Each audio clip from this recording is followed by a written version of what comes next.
at number 10, we have the prediction of World War III. A lot of mystics have predicted a third world war, including perhaps the most infamous of them all, Nostradamus. Nostradamus was a 16th century French apothecary and seer. He is best known for his book Les Prophecies. The chap is thought to have predicted the Great Fire of London, the rise of Hitler, Hiroshima, Nagasaki, the moon landing, and 9/11. It is also said that he predicted both of the world wars, and, wait for it, the Third World War. The Frenchman warned that, and I quote, "The big war will start in France and all Europe will be attacked. It will be long and terrifying for everyone, and then finally there'll be peace, but only few will enjoy it." He says World War III will last 27 years. When will it start?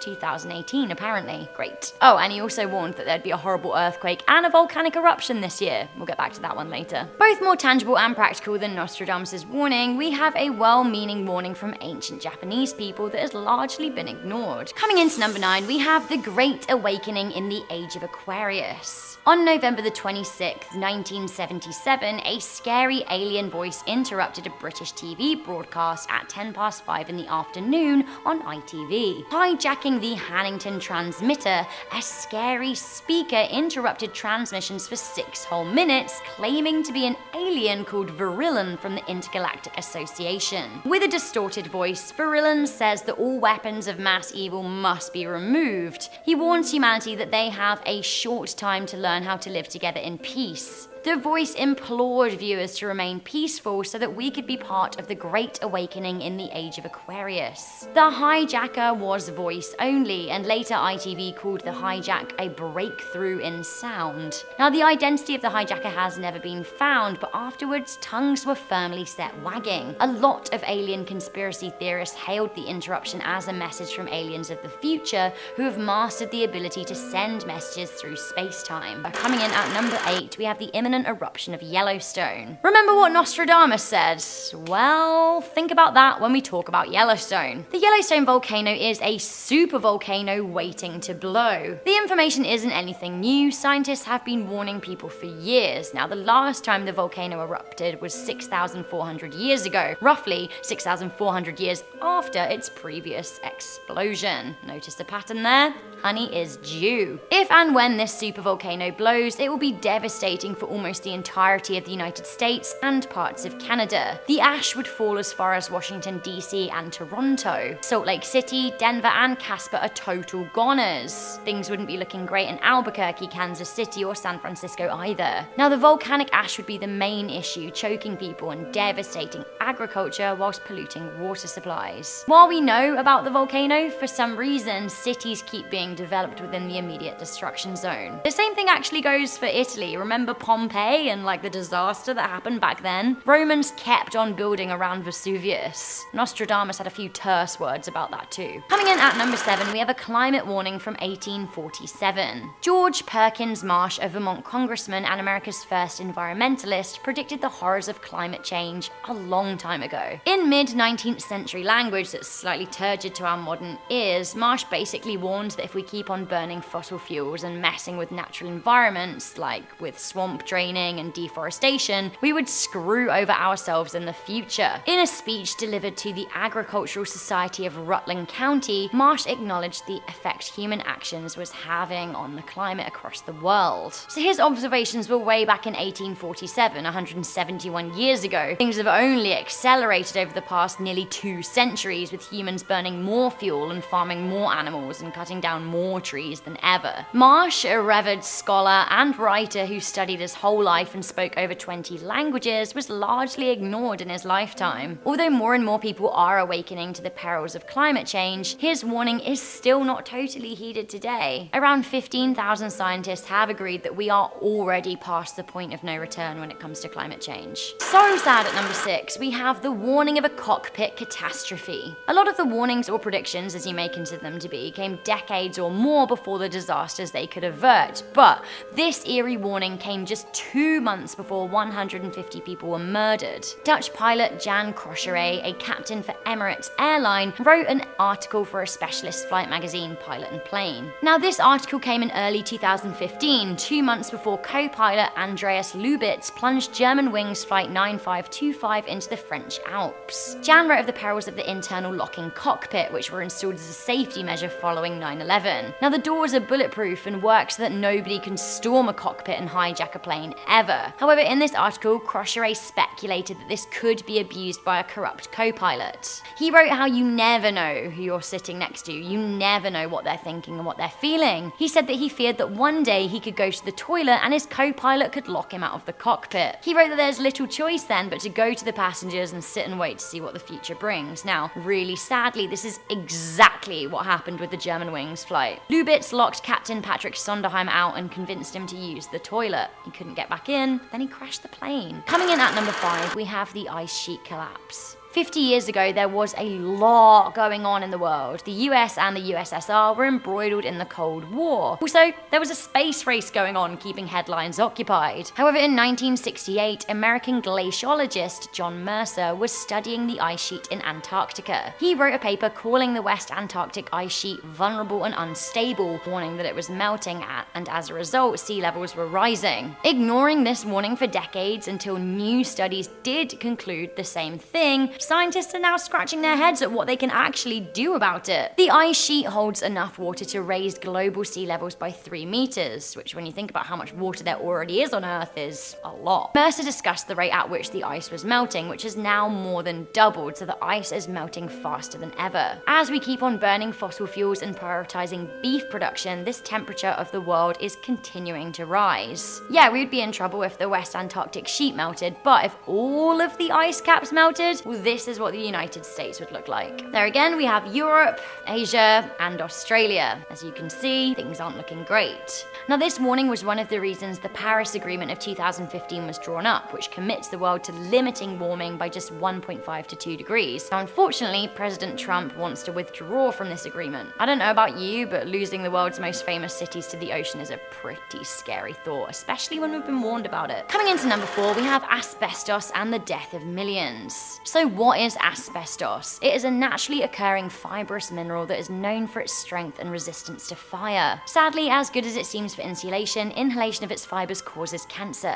Asbestos began being used in homes and businesses in the 20th century, becoming wildly popular. Concern about asbestos emerged in the 1930s, but a 1938 report that proved death by the product was airborne was ignored and then buried. Despite health warnings, it was continually used as insulation up until it was banned in the 1980s. Even now, 125 million people in the world are exposed to asbestos in the workplace. Now, shockingly, up until recently, the only places to fully ban the killer substance were Japan and Europe. Canada only banned it in 2018, and it is still in use in the USA. It is thought that the substance kills between 12,000 to 15,000 Americans each year, and you know what? The warnings have been there for decades. Coming into number 3, we have Europe the wasteland and America the broken. We can't do a list about scary messages from the past and not include the biggest super creep of them all, Baba Vanga. And actually, this isn't the last time you're going to hear about her, so keep listening. Baba conked it in 1996, but is still freaking people out with her scary warnings, and actually, they're starting to come true. Firstly, she predicted the breakup of the Soviet Union, the Chernobyl disaster, and the 9/11 attacks, and she predicted that the 44th president of the United States would be black. So this is what she had to say about Europe and America. Baba V predicted the rise of Vladimir Putin. She predicted that a nuclear war will break out and that Europe will be the hardest hit. She said that the most people will abandon Europe and nuclear fallout will give most inhabitants skin cancer.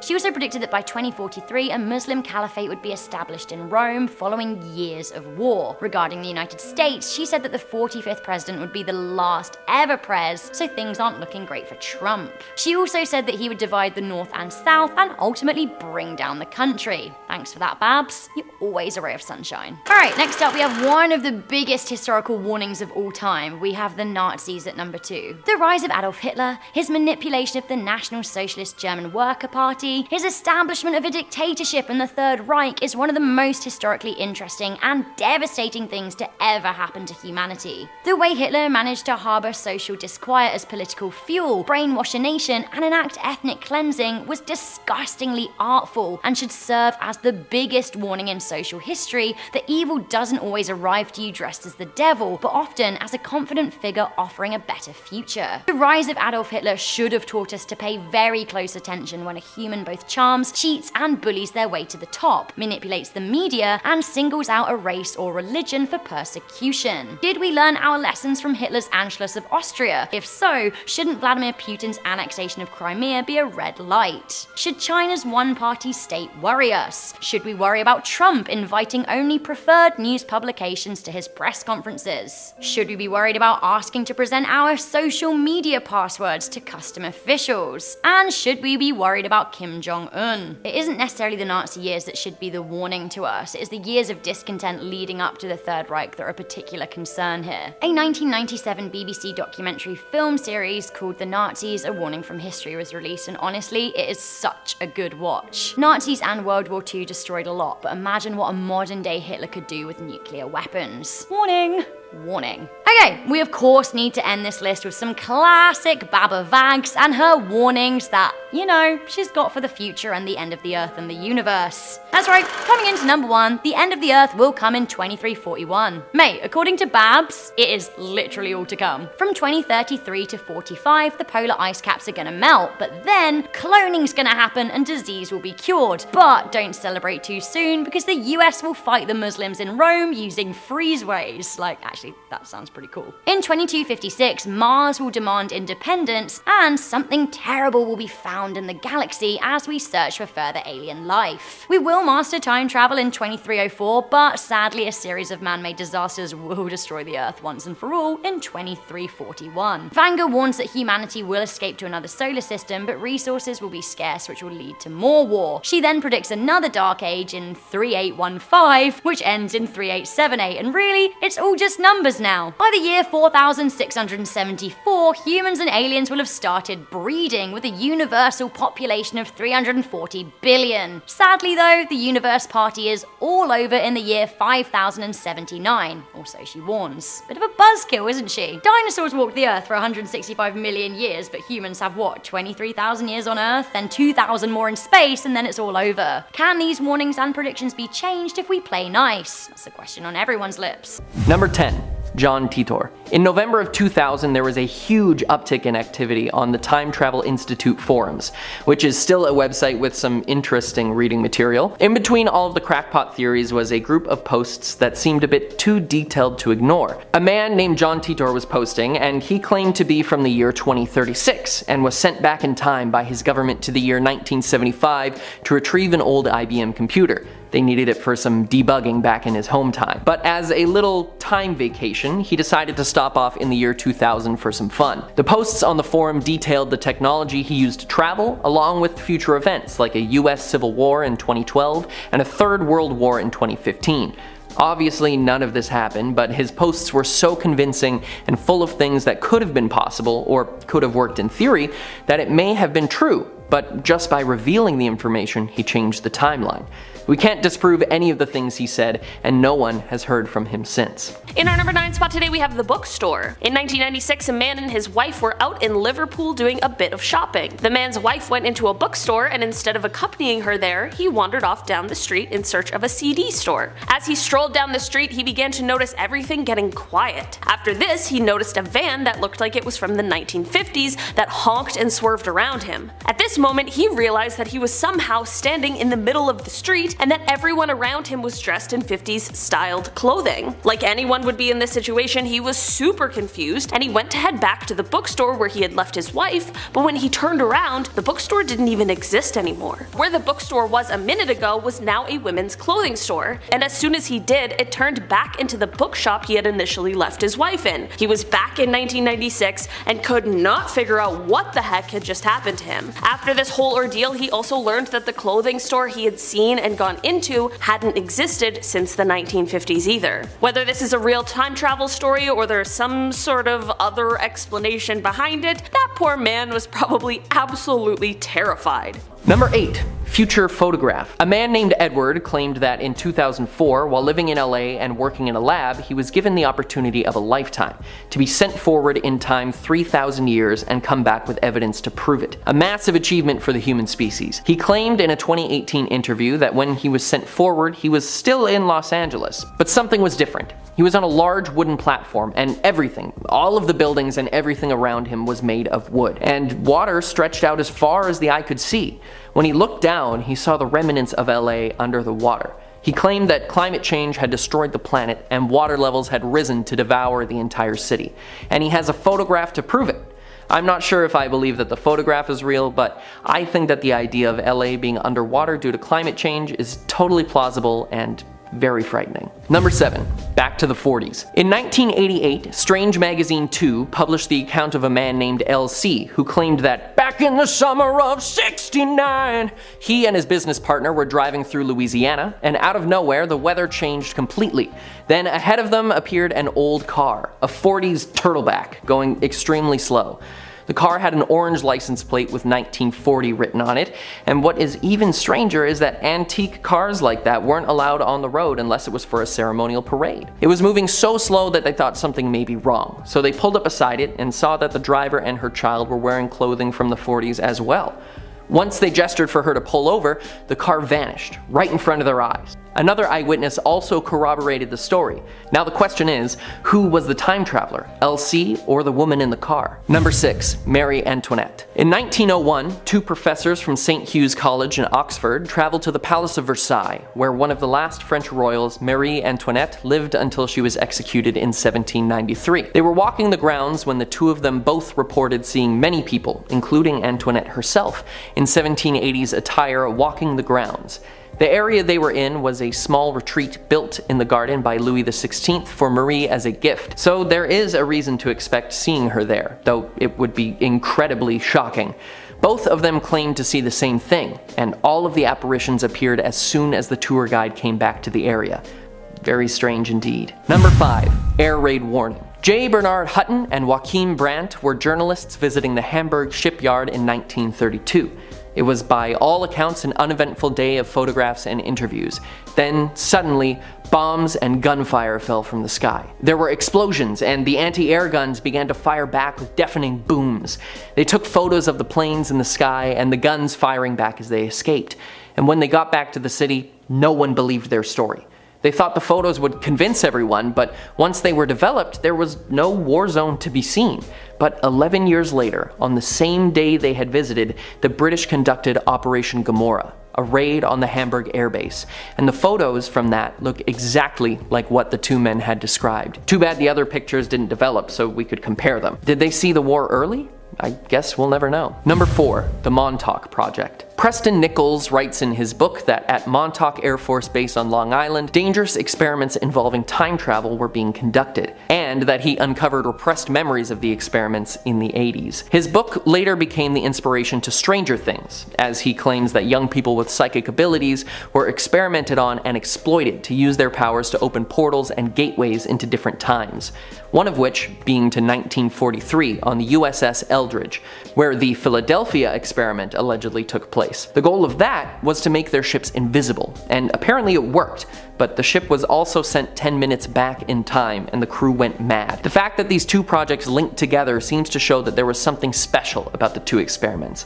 Perhaps time travel attracts more time travel like a magnet. Maybe they'll explain it in season 5 of Stranger Things. Number 3. The Man from Taured. In 1954 in Tokyo, Japan, a man was stopped while going through customs for missing something on his form. When he was being questioned, the immigration's officers looked at his passport and everything seemed to be on the up and up, except that the country of origin didn't exist. The man claimed to be from a country called Taured, and he had the passport stamps to prove it too. He said that it was between France and Spain, and he got increasingly more aggressive every time he was told it didn't exist. Why would somebody say that his home country didn't exist? When asked to point on a map to where his home country was, he pointed to what is now known as Andorra, but insisted that it was Taured. They locked him up overnight to continue questioning the next day, but when they went to look for him in the morning, he was nowhere to be found. Perhaps he managed to find a way back to his own timeline. Number 2. Andrew Carlson. In 2003, Andrew Carlson was arrested for insider trading. Over a 2-week period, he had turned $800 into $350 million. It is impossible to make that kind of money without having some sort of inside knowledge. He claimed it was because he was from the year 2256 and came back to make money. He made all sorts of predictions, not just ones for his investments. He also correctly predicted the exact date of the US-Iraq invasion. Soon after he was released on bail, he disappeared, never to be seen again. This one actually seems like something someone with a time machine would do. Squander it on making money. Number 1. Victor Goddard. In 1935, Airman Victor Goddard was sent to inspect an abandoned airfield in Edinburgh. As he flew over, he noted its run-down, dilapidated state and that it was deserted. But on his way back, the weather changed drastically. There was heavy cloud cover and rain, but just as quickly as it came, it cleared again. And down on the airfield, he saw people in blue mechanic suits running around, working on yellow planes that he couldn't identify, and as a decorated airman, he knew his planes. It wasn't until 4 years later that he went back to the airfield to see people in blue mechanic suits working on the yellow planes he saw on the runway years before. Miles Magisters, which were not even manufactured until 1938. Number 10. Sir Victor Goddard. This story really freaks me out. Sir Victor Goddard was a wing commander in 1935 and he was making a trip over to an airbase in Drem, Scotland. Little did he know that this routine trip would change his life forever. As he was flying over the base, he took in the rough condition it was in. The fields were unkept with grass cracking through the tarmac and cattle had begun invading to graze. Then suddenly the weather took a miserable turn and in order to prevent an accident he decided to make for a landing at the base. But as he got closer and closer to landing, the rain began to let up and the sun broke through the clouds. Suddenly he saw a flurry of mechanics in clean and tidy blue uniforms working diligently on yellow planes. Usually the mechanics at the time formerly wore khaki uniforms, so the blue was a bit of a shock. Additionally, they were working on yellow planes instead of silver. Goddard left shaking his head to remove whatever fever dream he was having, only to revisit the exact moment when he visited the site again 4 years later. He saw the exact same thing, blue uniforms, yellow planes, and had to deal with quite a fierce bit of deja vu. Ever since this story came to light, it's not hard to believe he traveled into the future, or back in time. Coming in at number 9, we have a warning from the Egyptian tombs. The Curse of the Pharaohs. Classic. The curse of King Tutankhamun's tomb warned people off disturbing it for thousands of years. King Tutankhamun died in 1400 BC and was buried in a chamber in Thebes in Egypt. When his body was buried, the ancient Egyptians wrote a warning, as they did on many other burial chambers. Fast forward around 2,500 years and Lord Carnarvon and Howard Carter's team ignored the warnings and entered King Tut's tomb in February 1923. This is really when the trouble began to start. It seems the curse was very much unleashed despite thousands of years of dormancy. 9 people directly related to the excavation and tomb opening died shortly after the burial chamber was breached. This included the financial backer of the excavation, Lord Carnarvon, and 2 of his relatives. Similar cases of plagues and pestilence followed after opening other Egyptian burial chambers. I guess don't say they didn't warn you, because they did. I'm honestly not too sure if I believe in the curse or not, but I have to say it certainly is a worrying coincidence. Number 8. A mummy loves some Adidas. Discovering a mummy is a pretty big deal in itself, but discovering one with some pretty sweet kicks? One of the most unique and oldest pairs of shoes were discovered when a Mongolian mummy was unearthed. Her body was found in the Altai Mountains in Mongolia, and on her feet were a peculiar pair of shoes. They looked like trendy Adidas shoes. Now they aren't actually Adidas, but they do feature the signature striped style of the shoe. After the restoration, it was revealed that they were actually a pair of knee-high boots with a striped black and red pattern. They also featured decorated buckles and leather soles. Our ancient fashionista also carried with her a clutch bag, mirror, comb, a knife, and a saddle with the remains of a horse. So lots to do. Researchers estimate that she died due to a blow to the head. Interesting. I know, this may have taken the wind out of your sails, but considering they appear so similar to today's designs, could it be that she might have gotten her inspiration from a distant traveler? A traveler who sported remarkable striped leather shoes and inspired the 1,000-year-old seamstress? Number 7. The Philadelphia Survivor. The Philadelphia experiment is perhaps one of the most famous urban legends / conspiracy theories / actual historical event. For context, the Philadelphia experiment is an alleged military experiment that was carried out by the US Navy. In 1943, the USS Eldridge allegedly was made invisible and teleported from Pennsylvania to Virginia, either through time or parallel universe. What's the difference, really? The story actually originated in 1955 when ex-merchant marine Carl M. Allen claimed to witness the event. He sent a book full of handwritten annotations to prove it, though it might be a hoax. Who knows? Did this actually happen? Who knows? But the movie definitely did, and it did nothing to help the conspiracy theories circling the world. But a man named Alfred Bielek found the film incredibly life-changing, as while watching it, he realized who he actually was, the lone survivor of the experiment. After seeing the 1988 film, Bielek's memories came flooding back, and he was actually Ed Cameron, and he had been born in 1916. So if this was real, it ticks all the boxes. Parallel universes, time travel, aliens, Philadelphia, science. Number 6, the missing hotel. This one gives me like Howl's Moving Castle vibes. Could be because I watched it recently for like the 12th time, so I don't know. But a building that's there 1 minute and then gone the next? I don't know. A couple traveling Europe had a unique experience, one they will never forget despite history seeming to. This story was featured on a TV series called Strange But True. Two couples headed off to Spain in the 1970s to live their best lives, but time travel wasn't on the itinerary. They were on their way from England, passing through France when they decided to stop and search for accommodations. Everywhere in Montelimar was packed save one place that was simply labeled hotel. They got a room that was tremendously old-fashioned with no glass in the windows and no phone. But it was the breakfast the next morning that shocked them. The other guests were dressed in like outdated clothing, and their breakfast only came out to 19 francs, which was way lower than what they thought. Hey, that's a win. They took tons of pictures of the vintage hotel and planned on returning next time they were in Europe. But the hotel disappeared. When they looked for the hotel again, it was no longer there, and no locals knew what the heck they were talking about. Even eerier, their photographs did not develop, like it had all been a glitch. Number 5, the bridge opening. Next up, we have this picture. See if you can spot the one who is out of place.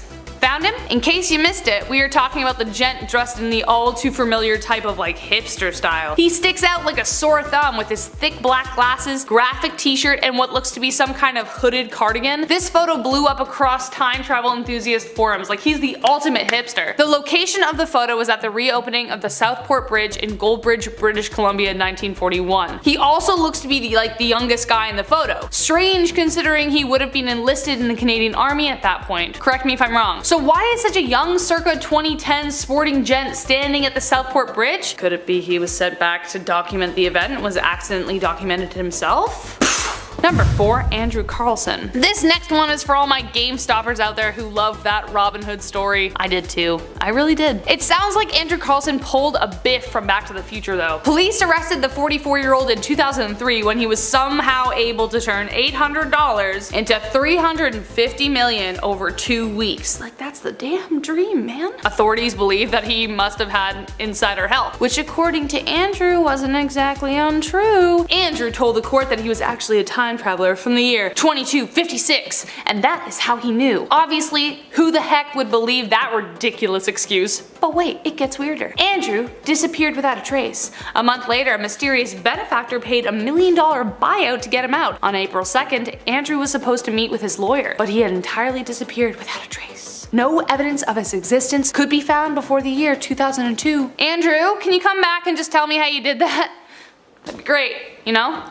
Anyways, number 3, put your phone away. When I go to my next concert, there is one thing I really hope I don't see. People watching the whole thing through their phones while they're at a live concert. It just bothers me so much. Maybe do it once to commemorate it, but not the entire time, dude, you know? Someone should have said that to this time traveler in the background of Mike Tyson's 1994 match with Peter McNeely. Check this out. Yup, right in the background is a smartphone. Obviously, right? I still remember my mom having a tiny screen dial phone well into 2001. There was no way what looks to be a Galaxy phone would be around back then. Debunk this photo if you want, but if that is indeed a time traveler who was sent back, dude, time and place. Number 2, the Nazca astronaut. Out of all the items on this list, this is the largest example of time travel in history by sheer size. The Nazca lines are located 250 miles south of Lima, Peru, and feature over 70 massive depictions of animals that can only be seen from the sky. But the one we are talking about is definitely either a sign for aliens or time travel. Among the 70 images, there's a strange humanoid figure that looks remarkably similar to an astronaut. Some of the designs from the geoglyphs measure around 30 miles, and experts have no idea how or why these drawings were created with such precision. The astronaut is the strangest of them all. It kind of looks like not only an astronaut, but it looks like it's waving, you know? Weird. Was this an homage to a strange spaceman who came traveling and visited the people of Peru? I personally wouldn't be surprised. And last but not least, Edgar Allan Poe. This last and final one, I have to thank Olivia for like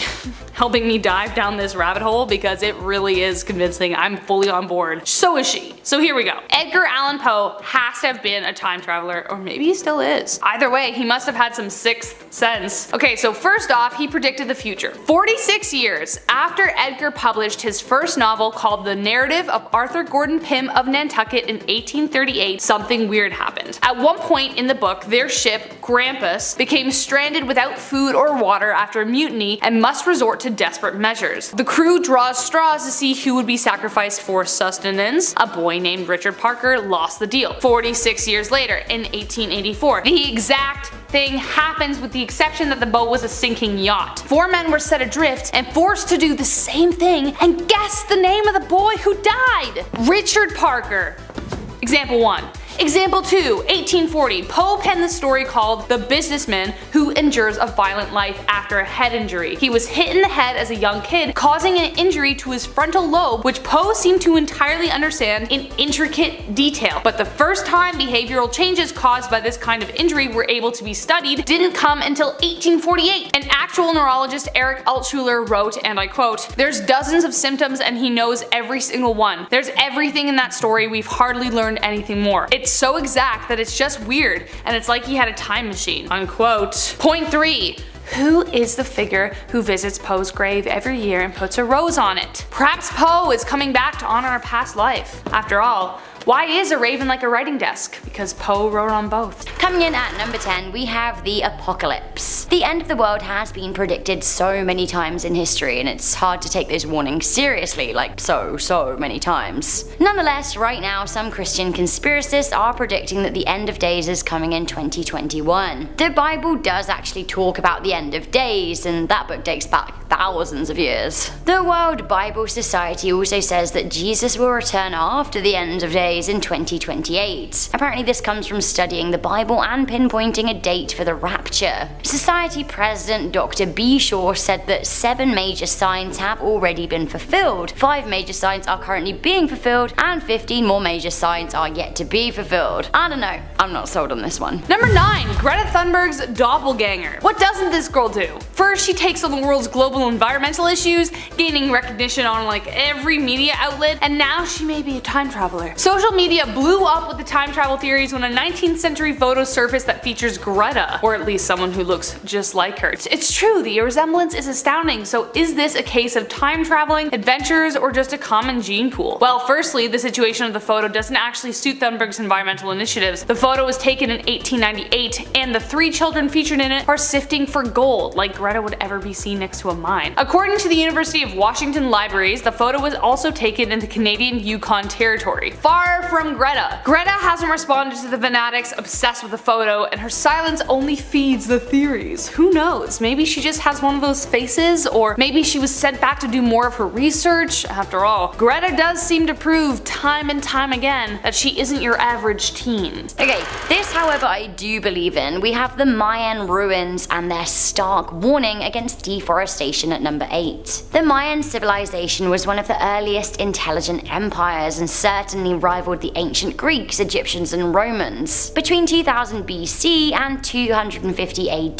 the Mayans thrived. They had complex societies with farming, elaborate architecture, writing methods, artwork, and infrastructure. The problem was that the Mayans grew haphazardly, and all of a sudden, their booming population of 19 million started to decline and then almost entirely died out. Why? What was left of the Mayans soon ran into the invading Spanish colonies colonists, and by this point, they didn't have the manpower to stave them off. The lasting Mayan structures, for example the Chichen Itza in Mexico, serve as a sad warning that civilizations can and will die out. So, once again, what happened? There is a lot of evidence to suggest that deforestation and subsequent local climate and drought killed them all off. The Mayans chopped and burned wood at an alarming rate. It seems it took the burning of 20 trees to create just one single square meter of city space. Because cleared land absorbs less solar radiation, less water evaporates from its surface, making clouds and rainfall more scarce. So basically, deforestation added to what was already a time of drought. The lack of forest cover also contributed to erosion and soil depletion, which made farming and harvesting even harder. The Mayans were around longer than we as modern nations have been, and I have to say, warning, modern humans, warning. If we don't learn from their mistake, perhaps we will have even more elaborate ruins than they did.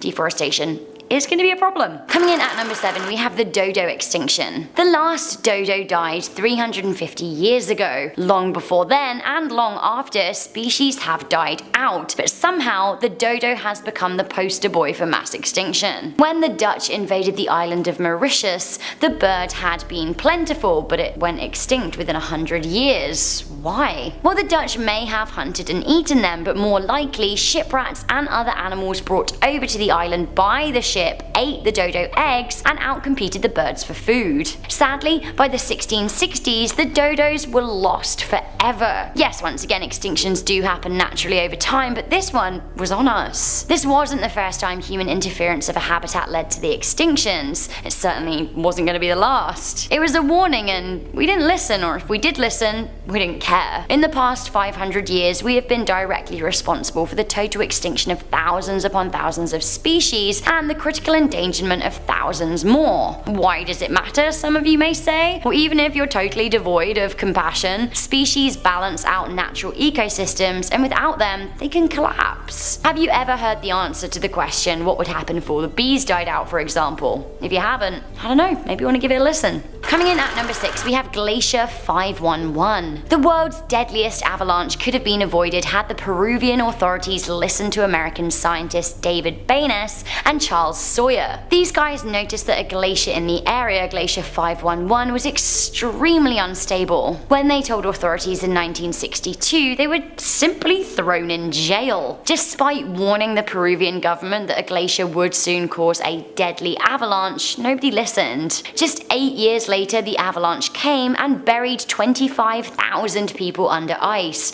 In total, there were 70,000 casualties. Coming into number 5, we have the warning of antibiotic resistance. Alexander Fleming was given a Nobel Peace Prize for his work utilizing penicillin to create antibiotics and cure serious bacterial illnesses. When accepting his prize in 1945, he warned us of a future where frequent and improper use of antibiotics could lead to superbugs. That warning has been echoed by medics across time, who warn that by not taking the right dosages of medicines, we can allow our bodies to become resistant to the drug. Then, it is possible for us to spread this resistant sickness to others, which is how a very, very dangerous pandemic could start, and we wouldn't then be able to cure it. If a post-antibiotic era does come, some estimate by 2050 it could kill more people than cancer. Coming in at number 4, we have the stark warning by Koji Minoura about Fukushima. Fukushima is described as the worst nuclear disaster in the world. I actually recently watched an episode of Dark Tourism with David Farrier, who I might, side note, be a little bit in love with, and he was on a nuclear tour and registered some insane off-the-charts radiation levels, even in the areas of Japan that the Japanese government have deemed safe. What is going on? So the Fukushima disaster happened in 2011 as a result of the tsunami and the Tohoku earthquake. It was entirely preventable if people would listen to not one, but 2 scary warnings. Koji Minoura had read an ancient poem that described an earthquake in the northeast of Japan. On investigating, he found that in the year 869 AD, an earthquake had erupted in the area of Fukushima. This earthquake erupted every 1,000 years or so, meaning that actually we were overdue, and those who built the nuclear plant must have known that, or they absolutely should have done. He warned people, they ignored him. He spent 20 years trying to warn as many people as possible, publishing his works in magazines. Again, his warnings fell on deaf ears. He and the ancient poem were proven correct in 2011, and now parts of Japan are in utter ruin or totally contaminated. Coming into number 3, we have The Simpsons. We've done a whole top 10 list of the ways The Simpsons predicted the future, so I definitely encourage you guys to watch that. Either way, The Simpsons writer Matt Groening has been predicting the future for years. The Simpsons warned us about Siegfried and Roy's tiger attack 10 years in advance. We were warned about faulty voting machines, the NSA spying scandal, the Ebola outbreak, and they even predicted Donald Trump would be president long before he considered running. Lisa says that she inherited debt from her predecessor, Donald Trump. Let's hope that the economy part isn't a warning, just unfortunate non-coincidence. Coming in at number 2, we have the Cold War false warning of 1983. Some of you watching might not know about the night of September the 26th, 1983. A lot of us weren't even alive, but our parents and their parents probably were. Many of them may not have known that their lives were very nearly over. This was the night that the world almost ended. Lieutenant Colonel Stanislav Petrov was in charge of the Soviet Union's nuclear missile early warning system and the retaliation. In this early autumn evening, the bright red warning lights in a secret control station flashed. They were flashing to warn of an incoming missile from the United States. In the Cold War, the USA and the Soviet Union had a policy of mutually assured destruction. Now, Petrov kept his cool, unsure if the warning lights were a false alarm, as he only saw what looked like 5 missiles incoming. He had the sense to suspect that if Americans were going to strike unannounced, they would probably do so with more than 5 missiles. Rather than pressing his missile release button to fire back at the USA, he simply waited. A dangerous game, sure, but within 15 minutes he realized that this was indeed a false alarm. So many people in charge would have been hot-headed and fired back without any hesitation. Had the USSR struck America, a full-blown nuclear war would have begun that night, ending life as we know it today. Luckily, Petrov was shrewd and composed, but the incident serves as a warning not to trust computer systems over human judgment. It's also a warning that hotheads with fingers on buttons might just cost us our lives. Not naming any names. Finally, coming into number 1, we have George Orwell's 1984 warning of the surveillance state. Orwell wrote 1984 almost 70 years ago in 1949. While his famous literary work was set 35 years into his future, the totalitarian state he envisaged was a hyper-reality, a fiction imagined by exaggerating trends he saw in the modernizing world. It turns out that 70 years later, his book may be less fiction than it is a word of warning. Orwell predicted CCTV and hidden cameras, as well as government spying on private conversations, which, if we learned anything from Ed Snowden, is definitely happening. He also predicted that televisions would be used to listen to civilians. Now, these days there's a lot of speculation that our smartphones might be listening to us. John McAfee, maker of antivirus systems, said, "If you give me just a small amount of information about yourself, I promise you, within 3 days I can turn on the camera in your computer at home and watch whatever you're doing." Basically, in short, 70 years ago, George Orwell warned us of the surveillance state. Starting off in our number 10 spot, we have the Moberly-Jourdain incident. This is one of the most famous cases of possible time travel, but it also might just be a ghost story? I don't know. I'm not here to tell you what to think, so I'll just tell you the story and let you decide for yourself. In 1901, 2 professors from St. Hugh's College in Oxford, England, went to take a little visit to the Palace of Versailles, which, if you didn't know, was the French royal home until the monarchy was abolished in 1792. That means that this was once the home of Marie Antoinette, and she was one of the last royals to live there before she was executed in 1793. So, on this visit in 1901 by these 2 professors, they're just walking around, seeing the sights, enjoying their time. As they're checking out the private retreat built for Marie Antoinette by her husband Louis XVI, boom!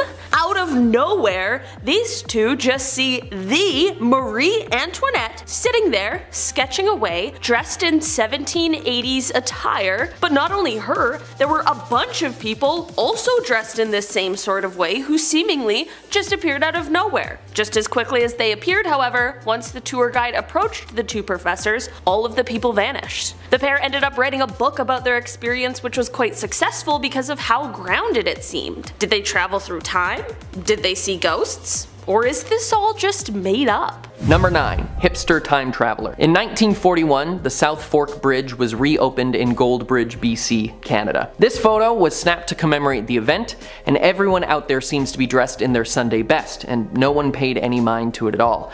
But when it was uploaded to be part of the Virtual Museum of Canada, users found something odd, and it spread across the net like wildfire. In the back row of people, there's a man dressed in what one may now call hipster attire. Sunnies and a graphic tee under a textured cardigan, and he even has the I couldn't care less hairstyle to go along with it. Some think he's from the future and inadvertently walked into the frame of this shot, and others think he's just some guy from the 40s who didn't get the dress code memo. In our number 8 spot today we have Hutton and Brandt. In 1932, journalist J. Bernard Hutton and photographer Joachim Brandt were sent by the German newspaper to the Hamburg shipyard in order to do a story. Everything was going fine and well and normal and honestly kind of uneventful until things took a large, crazy turn. Both Hutton and Brandt realized that they were caught in an air raid and had bombs raining down around them. Brandt, like the dedicated photographer he was, snapped a few photos, but the pair quickly evacuated the area to get to safety. When they returned to central Hamburg all shaken up, no one believed their story at all. They got the photos developed in order to show their proof, but to their surprise, the photos showed no such thing that would suggest the story they were telling. With no evidence and no one around who would believe them,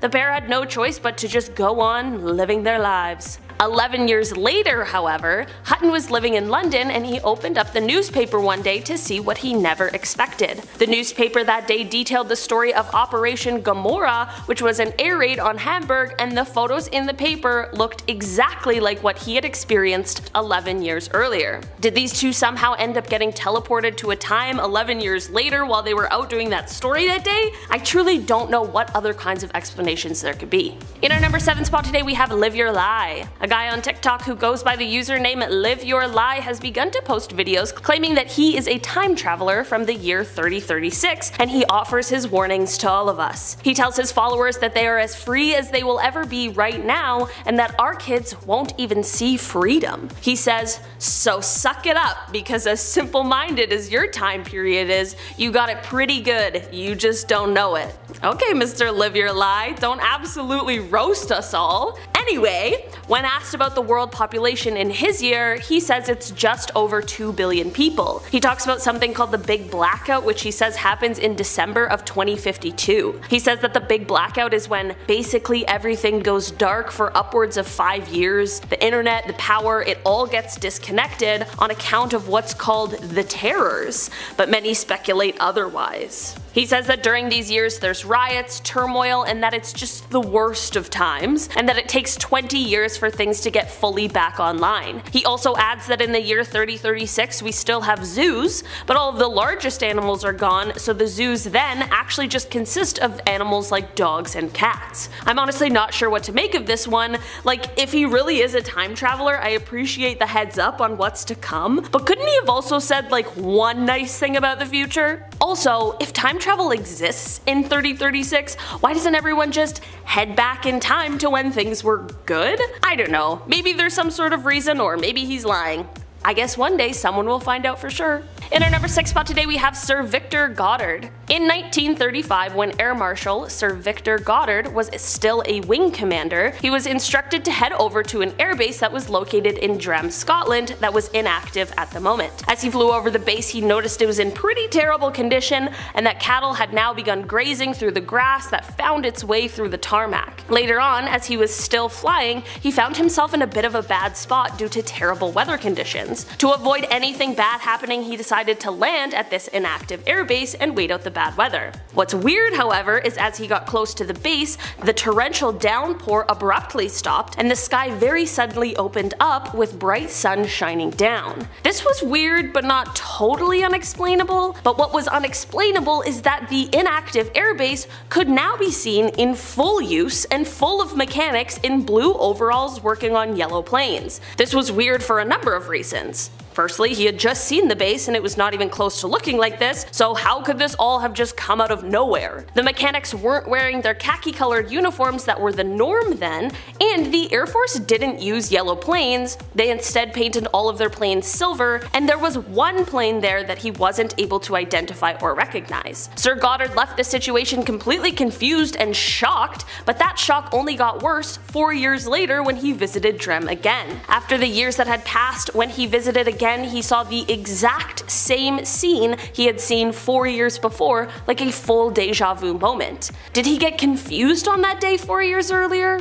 Did he fly into the future? Was this some sort of a Flight 828 situation? Unfortunately, there's a good chance we may never know for sure what really happened. In our number 5 spot today, we have time travel _0. Okay, so this is one that at the time was both one of the most famous and one of the most believed cases around. In the year 2000, an online thread began about time travel paradoxes on a forum for the Time Travel Institute. On the thread, a user commented on how a time machine could theoretically be made, and this prompted the response of a user whose screen name was time travel _0, and they said, "Wow, Paul is right on the money. I was just about to give up hope on anyone knowing who Tipler or Kerr was on this word line. By the way, number 2 is the correct answer, and the basics for time travel start at CERN in about a year and end in 2034 with the first time machines built by GE. Too bad we can't post pictures, or I'd show it to you." Okay,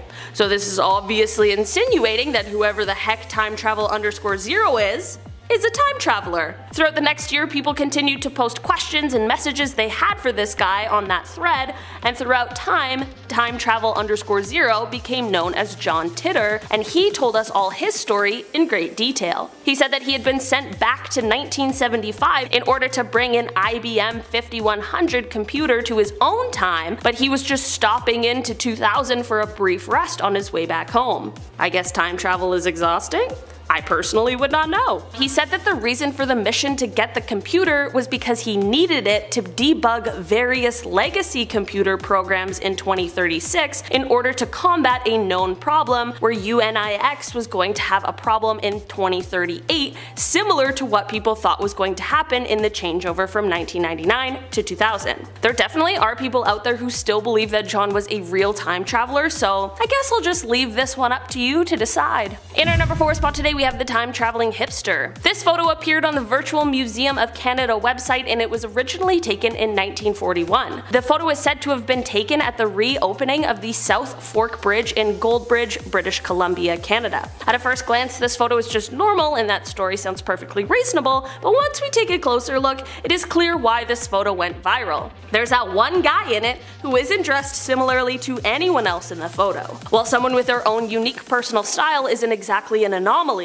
it certainly is very weird and suspicious that he seems like he could be from our current times, which is exactly why he has been dubbed the time traveling hipster. It appears as though he is wearing a more modern style of sunglasses, some sort of printed t-shirt with a cardigan over top, and it even looks like he is holding some sort of compact camera that wasn't exactly widespread in the 1940s. Maybe the time traveling hipster really is just that, or maybe he really just was a guy from 1941 who walked off the beaten path so that hipsters today could run. I'm not really sure what to make of this one, to be honest. In our number 3 spot today, we have Andrew Carlson. On January 28, 2003, Andrew Carlson was arrested and held by the police for insider trading at Wall Street. This was because of the fact that in 2 weeks, through the stock market, Andrew was able to go from having $800 to making $350 million. Yep, $350 million in 2 weeks. That is absolutely insane. When the authorities arrested him, they assumed he made his profits through obtaining illegal insider trading information, but when they asked him how he was able to do this, Andrew said that he was actually from the year 2256, and so he knew exactly how all of the stocks were going to perform. Obviously, no one believed this story and just assumed he was telling an extremely far-fetched lie,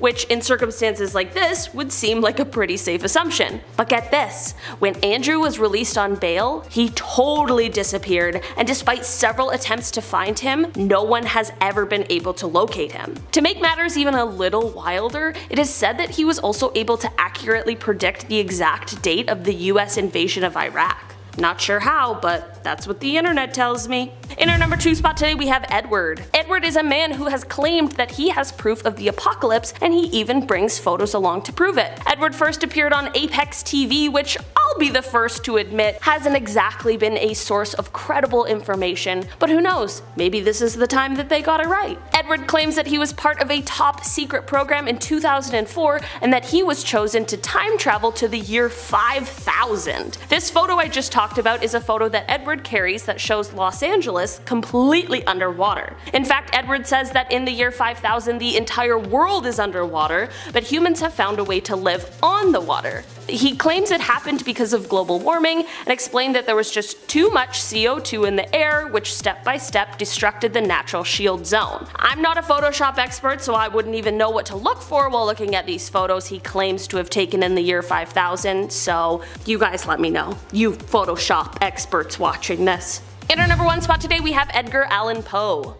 Okay, I'm not gonna lie, before I started making this list I was not convinced that time travel would be a possibility, but after making this list, I think I might be convinced that Edgar Allan Poe is a time traveler. Seriously, just hear me out on this one. There are 2 main examples why, and I'm gonna do my best to keep them concise. So firstly, Poe's only completed novel was published in 1838, and it tells the tale of mutiny on a whaling ship lost at sea. The men on the ship realize that they need to resort to some extreme measures in order to stay alive, so they begin drawing straws to see who they're going to sacrifice for food. A boy named Richard Parker drew the shortest straw, and therefore he became the next meal. Okay, so let's fast forward 46 years to 1884, and in real life there are now 4 men who have been set adrift after the sinking of a yacht. These men found themselves in a similar predicament to the novels, and I kid you not, they ended up taking the same route and elected to take the life of and then eat a cabin boy. The cabin boy's name?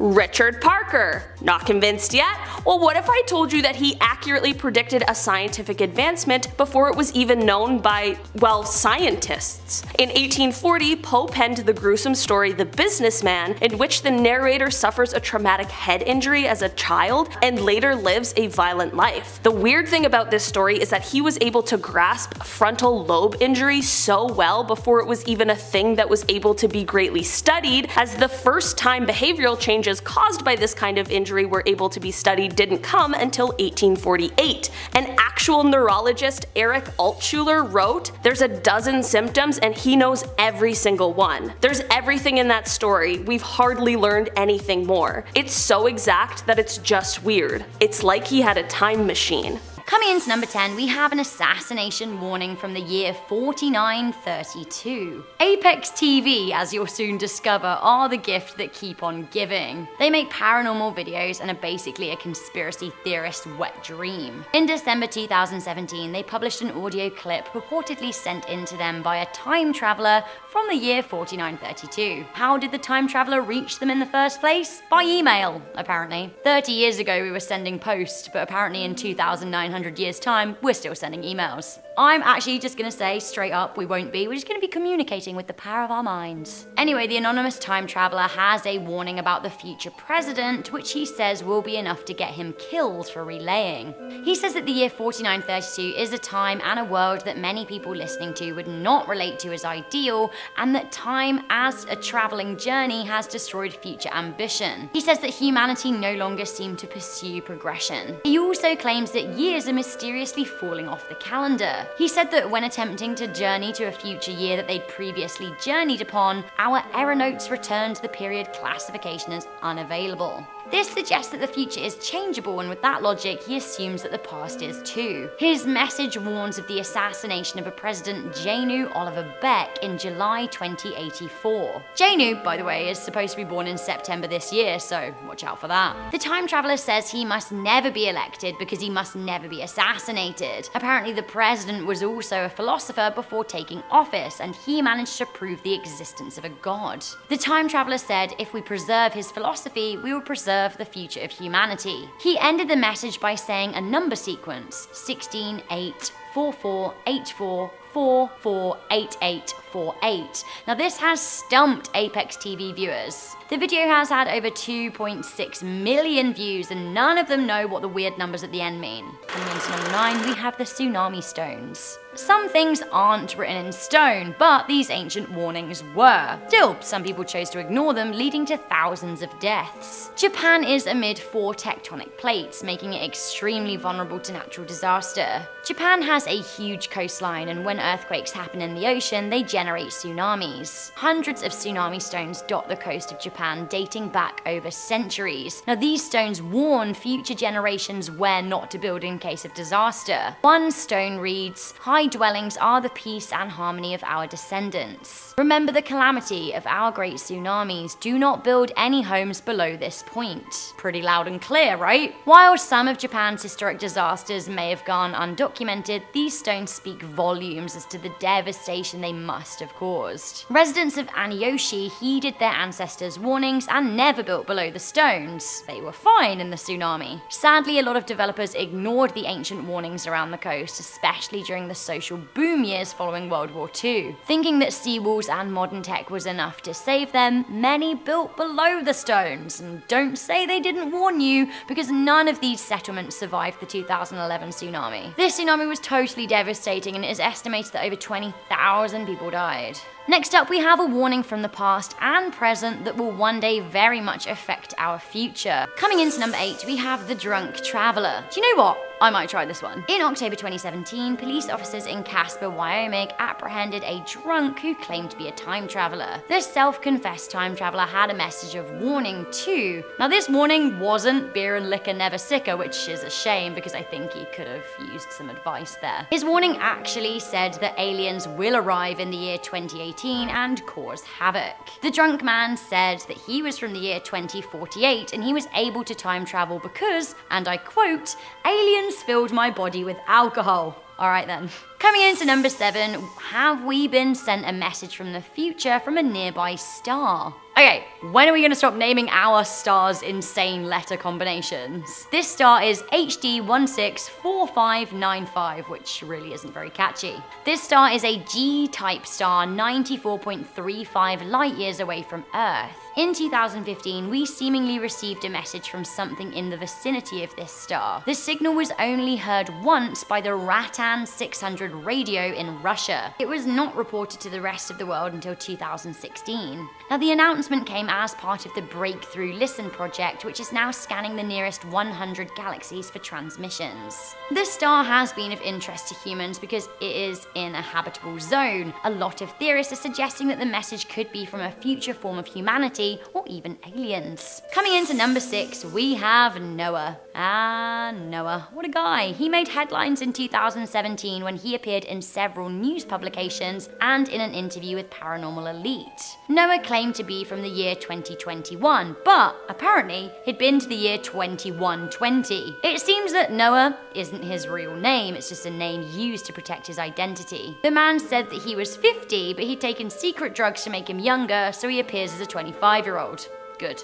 Great. In a video for Paranormal Elite, he says his sole objective was to prove that time travel exists. He said that it was invented in 2003 but was only used by top secret organizations. Time travel was then publicly released in 2028. He said that he works for the government in 2021, but unfortunately, he's been fired, meaning he can't get back to his time. He says that flying cars exist in 2021 and people love virtual reality. He also says that in 2021, the US president is still Donald Trump and that the sky is red with global warming in Las Vegas in 2120. He also claims that North Korea is a huge threat to the world in 2030. Coming into number 5, we have John Titor, who had some worrying words for America. John Titor claimed to be an American military time traveler from 2036, and he wrote on a number of blogs and bulletin boards between 2000 and 2001. He started with the Time Travel Institute forums. John's words were so impactful and garnered so much attention that countless works of literature and music have been inspired by them. His story is long, so I just want to give you the cliff notes. He basically says that the USA breaks up into 5 smaller constituents as a result of civil war. He also says that humans create a miniature black hole and that World War III would be erupting soon. Although his message very much panicked people 18 years ago, a lot of the things that John said would have happened by now haven't yet happened. He explained at the time of his warnings that the future was changeable, and a lot of people think that by spreading his his warnings in the first place, he actually created a new timeline of events. Some people were so wrapped up in his narrative, they created the John Titor Foundation. Up next, a lot of people think that our next warning from the future also came from John using a different name. At number 4, we have the Y2K bug scare.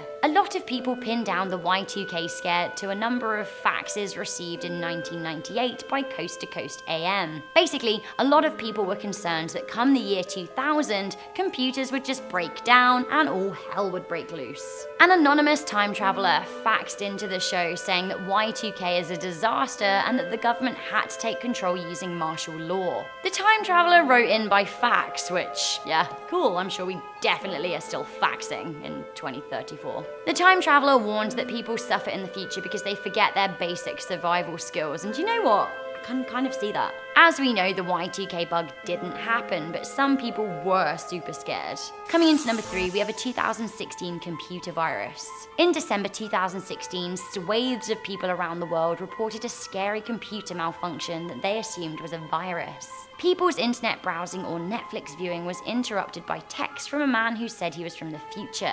The text was patchy and mismatched, but eventually, through crowdsourcing, it was pieced together. The full text claimed to be from a man who said that he was a chronoquantum technician whose work had been banned. He said it was because, and I quote, to prevent me from doing exactly what I'm doing now, at long last sending a warning to our ancestors. He said that humans are taking a path into darkness, and it all began in the late 20th century when humans started accepting crimes and absolutely inhumane practices. He claimed all of the last 4 United States presidents were corrupt and blindsided people into accepting cruelty. Because humans were so stupid as not to realize what the politicians were up to, the hacker from the future claimed that we, your descendants, have lived in squalor, rancour, violence, and despair all of our lives for generations. Coming into number 2, we have the unrecognizable humans of 2987. Apex TV interviewed this guy in Armenia. Now, he said that he was employed by the Soviet in 1987. They wanted to send him and a group of fellow time travelers back in time to the 1600s. The machine that they invented was allegedly called the History Corrector,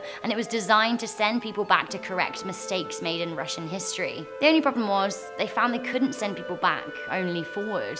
As a result, the man was sent forwards in time by 1,000 years to 2987 using a special watch. He said that in little under 1,000 years, people are unrecognizable and almost mechanical. They're covered in devices and strange clothing. He said that people don't move, they levitate and apparate. He said that people are busy and emotionless and unhappy. He said that there are only 4 countries that exist: the Asian Federation, the Soviet Union, America, and a mysterious country called RA. Good news though, people do travel to Mars, and it's supposed to be really lovely in 1,000 years, so get me there. Finally, bad news for you guys living in the City of Angels, because LA is going to be underwater in the year 5000. I really feel like Busted called it when they said that they'd been to the year 3000 and not much had changed, but they live underwater, and then they met a really hot great-granddaughter. It was great, it was a good time. Maybe they're the real time travelers here. Seriously though, one time traveler called Edward offered a scary vision of the future. Speaking to our mates at Apex TV, who else, Edward said that he worked on a top secret experiment in 2004 which allowed him to time travel to the future.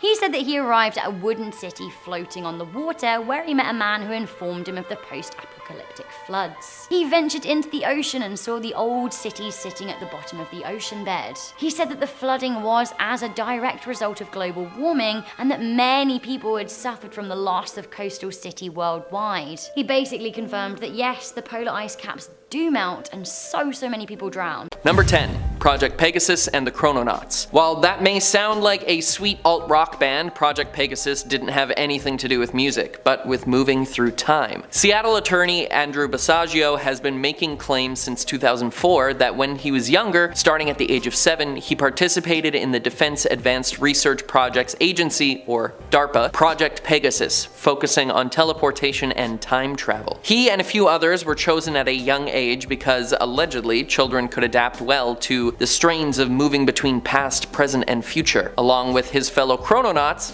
love the name. He adventured throughout time to places like the Gettysburg Address in 1863 and to Ford's Theater to witness the assassination of President Lincoln, quote, 5 or 6 times. I don't know why he was so obsessed with Lincoln. He was allegedly even captured in a photograph. He claims that he witnessed 8 different time travel technologies throughout the course of the project, and that most were based on engineering specs and sketches by Nikola Tesla. And if one person was to come up with teleportation or time travel, I think it would be Tesla himself. Pure genius, that one. Andrew even met himself a few times in the past, and surprisingly didn't cause a paradox. His claims are supported by others who say that the Defense Department has had time travel capabilities for over 40 years, but has kept it secret. Andrew Basiago also ran for president in 2016, but we all know how that turned out. Maybe he should have used time travel to change the outcome. In our 9th spot, we have Vladimir Putin. It turns out that the president of Russia is a time traveler. Take a look at these photos. First, we got a Russian soldier from 1920, and he looks identical to Putin. Then we have another Russian soldier from 1941, and he also looks like a young Putin, who is pictured on the far right. Too eerie. Either he's immortal, or he's a time traveler. Number 8. Guardian Angel. In 2019, a video surfaced of a shop owner in Turkey tending to some of his merchandise. Very normal, nothing to see here, until a man calmly walks up behind him and casually taps him on the shoulder as he walks by, causing the shop owner to turn around. But not a moment later, a gate from a large truck driving by swings open, nearly killing him. And if it wasn't for this mystery man's actions, the shop owner would surely be dead. The truck driver returned to apologize for what had happened, but the mysterious stranger was nowhere to be found. Some commenters believe that this man had come back from the future to save lives, perhaps not just the shopkeepers. That's the only one that we caught on camera. Others have noticed that the two men look similar, even their outfits aren't far off, implying that maybe it's the same man, or their son somehow come back from the future. Though it looks like it was filmed on a potato, so who can be sure. Number 7. Rudolph Fentz. The story of Rudolph Fentz is one that has been hotly debated amongst the time travel investigation community. In 1951, people in Times Square in New York City noticed a man suddenly appear, wearing 19th century clothing. He appeared to be disoriented and confused, and after running into an intersection in a daze, he was hit by a car and fatally injured. When his body was inspected, they found strange items in his possession that appeared to have come from another time. A copper token for a beer worth 5 cents bearing the name of a saloon which was unknown even to older residents of the area, a bill for the care of a horse and the washing of a carriage made by a stable that was not listed in any address book, old banknotes, business cards with his name and address, as well as a letter sent to him postmarked in 1876. These items in his attire have led people to believe that Rudolph was a man from the past, probably from 1876, who unfortunately slipped through time to a place that he didn't or couldn't comprehend, and his confusion ultimately killed him. Tragic story, really. Number 6. Bob White. In 2003, Dave Hill, along with countless others, received an email from Bob White. Normally, a spam email would just get ignored by Dave, but this one was too strange to pass up. The email explained that he needed help from a time traveler, or any alien disguised as human, because his life had been severely tampered with, and he needed, quote, temporal reversion to correct it. He resorted to the internet to find help. You ever come across anything like time travel? He asked the people receiving the message for strange mechanical parts that didn't exist, like an AMD dimensional warp generator module containing the GRC79 induction motor, or an Acme 5X24 series time transducing capacitor with built-in temporal displacement. I don't even think a Time Lord could help him find these ridiculous sounding parts. But Dave Hill decided to have some fun and responded to his message saying that he could get what he needed. And he even sent an old hard drive motor to Bob, claiming that it was a warp generator, which Bob gratefully accepted, believing it was the part he needed. It's a time machine, Napoleon. You bought it online. You're right. It works, Napoleon. You don't even know. It was later revealed that Bob White was a man named Robbie Tadino, a 22-year-old from Massachusetts who admitted to sending over 100 million messages for help out into cyberspace, and truly believed, and still does believe, that he was affected by time travel and needs to make a machine to fix it. The story he describes and the machine he seems intent on building is so specific that many people are convinced he has met time travelers or aliens and is really trying to recreate their technology with human things that just don't exist yet. Let's just hope he gets it all sorted out. Number 5. The Philadelphia Experiment and Montauk Project. I've talked about these before in a previous video, but they require another mention here as there are so many accounts of what happened that it's overwhelming. Allegedly, there was a secret military operation being performed in 1943 at the shipyard aboard the USS Eldridge. The experiment involved cloaking, not time travel, strangely enough, but when they attempted to conceal the ship with the technology they developed, the ship did indeed disappear, but that was because it was moved 10 minutes into the past, which reportedly caused some of the crew to go mad. And later, another secret military operation called the Montauk Project was tasked with creating gates for time travel, using psychic links from children who are much more attuned to these kinds of things apparently, and can open their minds more, so the witnesses claim. One of these many gates that were opened apparently led back to the USS Eldridge during the 10 minutes of time dilation, but these two experiments are linked by one person who has since shared their experience. Number 4. Al Bielek. Al Bielek was a Navy officer aboard the USS Eldridge during the Philadelphia experiment, also known as Project Rainbow, and when the time jump occurred, he wasn't sent 10 minutes into the past. He claims that he was sent forward to the year 2137. When he was rescued from the water, he was taken to a futuristic hospital where he was treated for radiation sickness they say he developed from the time jump. He described major differences in the world, the coastlines being swallowed by the oceans, worldwide government collapse followed by the rise of a system that allowed everyone to get what they need when they needed it, for free, by abolishing the concept of money. He was eventually sent back and continued to live his life, burdened by what he had learned, with few believing him, until he was later recruited by the Montauk Project as their program director for the psychics involved with creating the time tunnels, which he used to investigate as far back as 100,000 BC and as far forward as the year 6037. Of course, he maintains that the government has done everything in their power to stop him from revealing all of this, disavowing him once he went public with his stories. Do you believe his story? Let me know in the comments. Number 3. Time traveling Trump. Now, I don't like talking about this former first family very much unless it has to do with all the current investigations, but some of these coincidences are just a little too eerie, though I do believe that they are just that. This conspiracy theory came from a discovery on the Library of Congress website, where readers found books from the 1890s, one called Baron Trump's Marvelous Underground Journey, and another called 1900, or The Last President. The first is about a young man named Baron Trump, who discovers portals for time travel, and at one point in the book he was actually guided by a man named Dawn. In the second book, an odd choice for president wins the election and has someone with the last name Pence in their cabinet. Even the address where New York's Trump Tower now stands was mentioned. Personally, I believe that the former president's son Barron was named after the character in the book, not the other way around, but the connections found are certainly interesting. Number 2. Mike Markham. In early 1995, 21-year-old Mike Madman Markham attempted to build a time machine on his front porch. Of course, it didn't work, but that didn't deter him, and he kept working towards his goal. He later stole the expensive parts that he needed and caused a bit of trouble doing so. Then, after he got out of jail, he went on a radio program called Coast to Coast AM to talk about the machine he was building, saying that he was nearly finished and would be testing it soon, even giving out his phone number so that anyone with knowledge on the subject could help him out. Then he disappeared off the face of the earth. No one could find him for months, after which he said he was going to travel back in time only with his cell phone, and later that same week an old story was dug up from the 1930s of a man who was found dead on a beach in California, encapsulated in some sort of metal tube with a strange device, the description of which matches that of a cell phone from the 1990s. Could that be the eventual fate of Mike? And finally, our number 1, under the sink. In 2006, a Swedish man by the name of Håkan Nordqvist was fixing a leak from a cracked pipe under his sink when he noticed something strange, a bright light that seemed to beckon him in a way. He crawled in and suddenly appeared somewhere completely different, but he wasn't alone. He claims that he met someone there, or rather, he met himself. He claimed that he ran into himself, but a future version, perhaps around 70 years old. And since he knew no one would believe him, he pulled out his cell phone and filmed the meeting. The two men do look remarkably similar, but the clincher for this whole story is when they rolled up their sleeves and revealed that they both have the exact same tattoo, in the exact same place. We all know that one of the main rules of time travel is to never interact with yourself, so we're lucky he didn't cause a paradox and rip a hole in time and space. In our number 10 spot, we have the green people. Apparently in the 12th century, a guy and girl were found in Woolpit, England. They were alone and didn't speak English or any recognizable language for that matter. But that wasn't the strange part. Their skin was green, yes. Is this what that 90s song was based off of? I'm blue, if I were green I would die. Because coincidentally one of them did die. Dun dun dun. They were discovered by a villager, and pretty soon after the guy passed away. The girl eventually learned English and was able to speak about where she came from.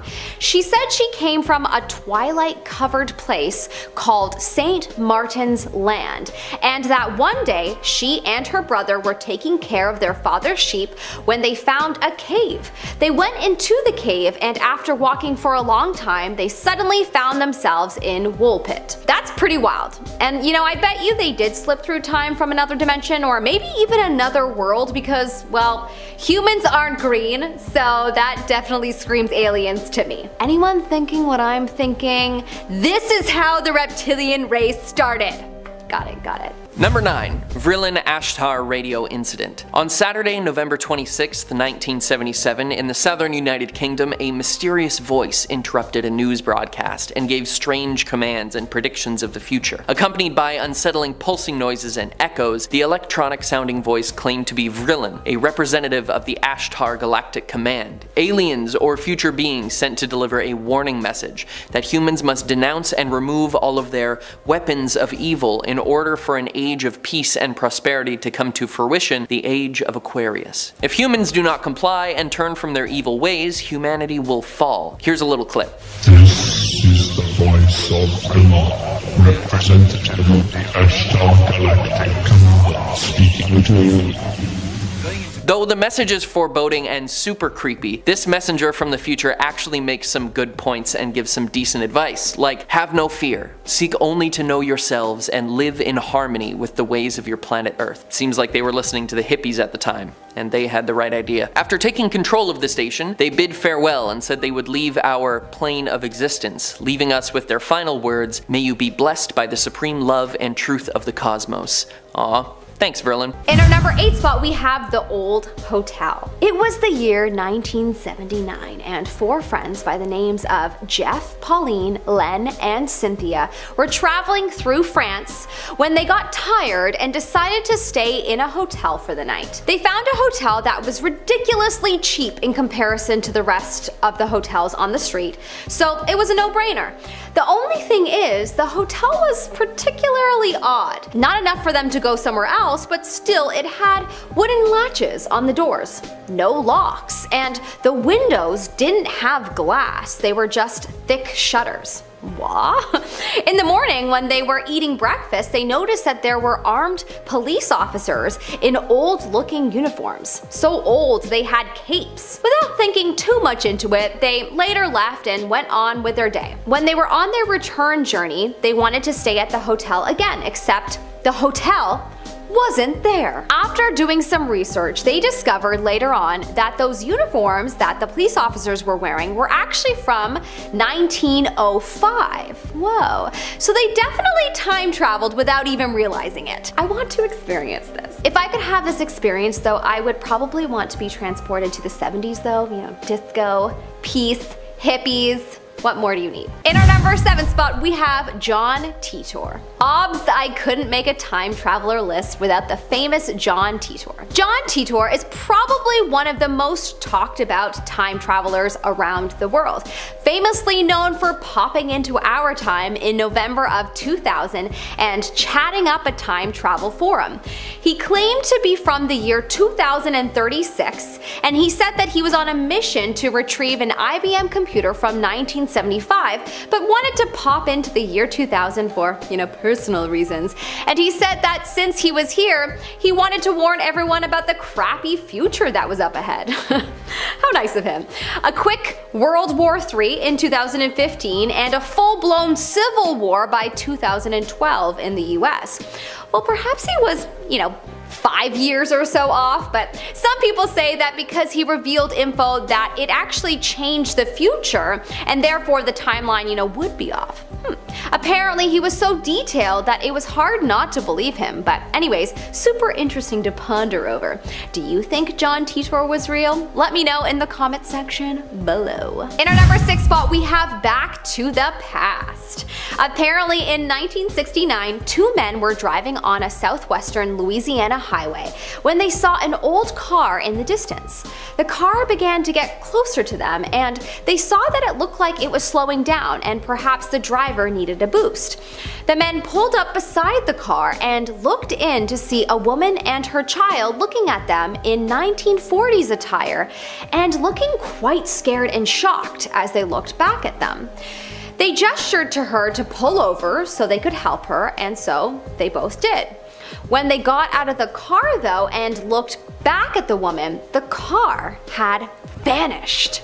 Okay, did they travel to the past, or did the woman travel to the future? I don't know. Is this what Back to the Future was based on? I think yes. In our number 5 spot, we have Montauk time travel. According to author Preston Nichols, there is a secret time travel base in Montauk, New York.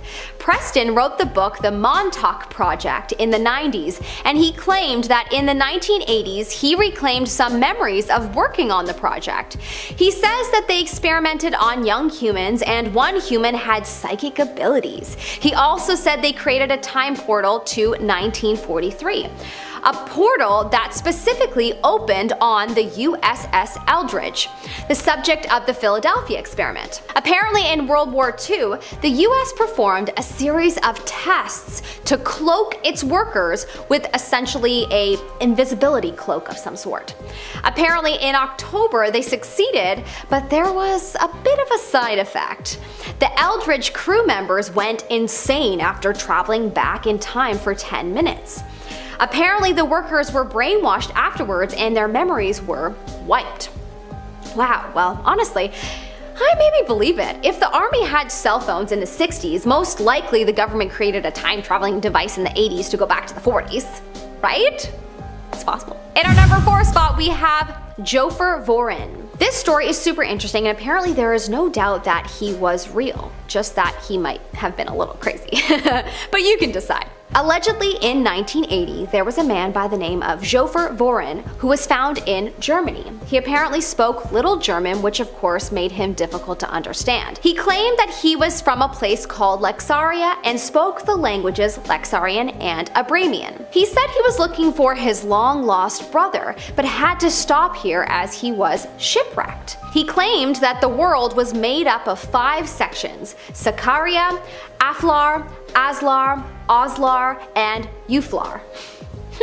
Honestly, if this guy's story isn't real, I'm sad that he didn't become an author because that's some imagination. In our number 3 spot, we have the missing car. Okay, this one either confirms that this guy time traveled, or that maybe we should be careful with who we let be doctors? One or the two. Allegedly in 1935, Dr. E.G. Moon was leaving the home of one of his patients in Kent, England, when he noticed that his car was gone.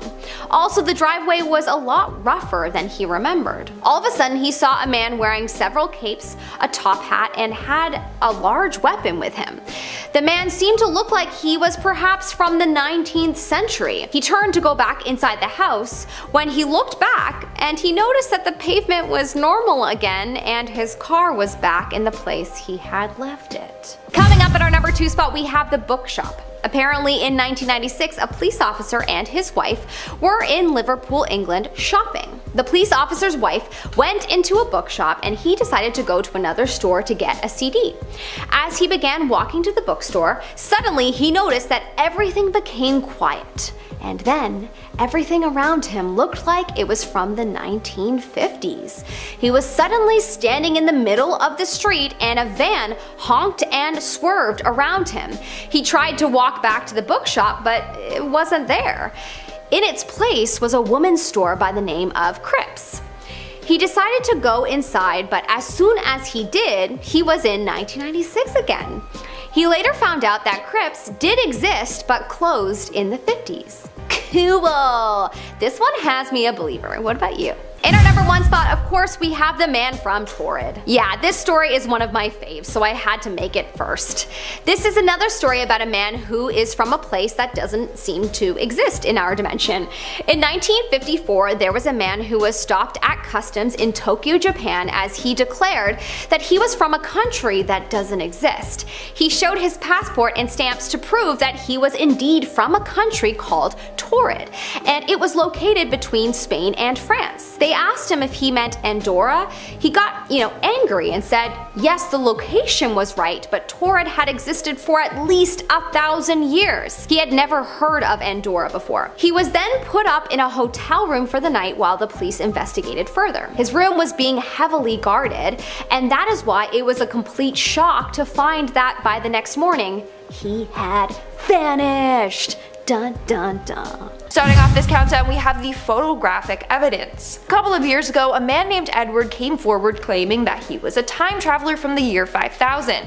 He even came with evidence. Now, he used a fake name and had his identity hidden so people weren't gonna come after him. So according to Edward, he claims he was part of a top secret experiment that took place in 2004. During the test, he was successfully transported in time. He was taken to LA 5,000 years in the future, and it's not looking too good. He said, and I quote, "I was standing on a huge wooden platform, and after I realized it was the same city, Los Angeles, but underwater." This man's claims were backed up with evidence. He took a photo of LA underwater. I don't even know what to think. Either he's good at Photoshop or he's actually a time traveler. I just thought that the water would be way more polluted than that. Like, that's far too clear, It's a little sketchy. In our number 9 spot, we have Marie Antoinette. I can't say her name without trying to pronounce it the French way. Allegedly, in 1901, 2 professors time traveled. These professors were from St. Hugh's College in Oxford, England, and they were on a trip to visit Versailles. Versailles was once home to the famous ruler Marie Antoinette, who is known for telling all her poor subjects to just eat cake.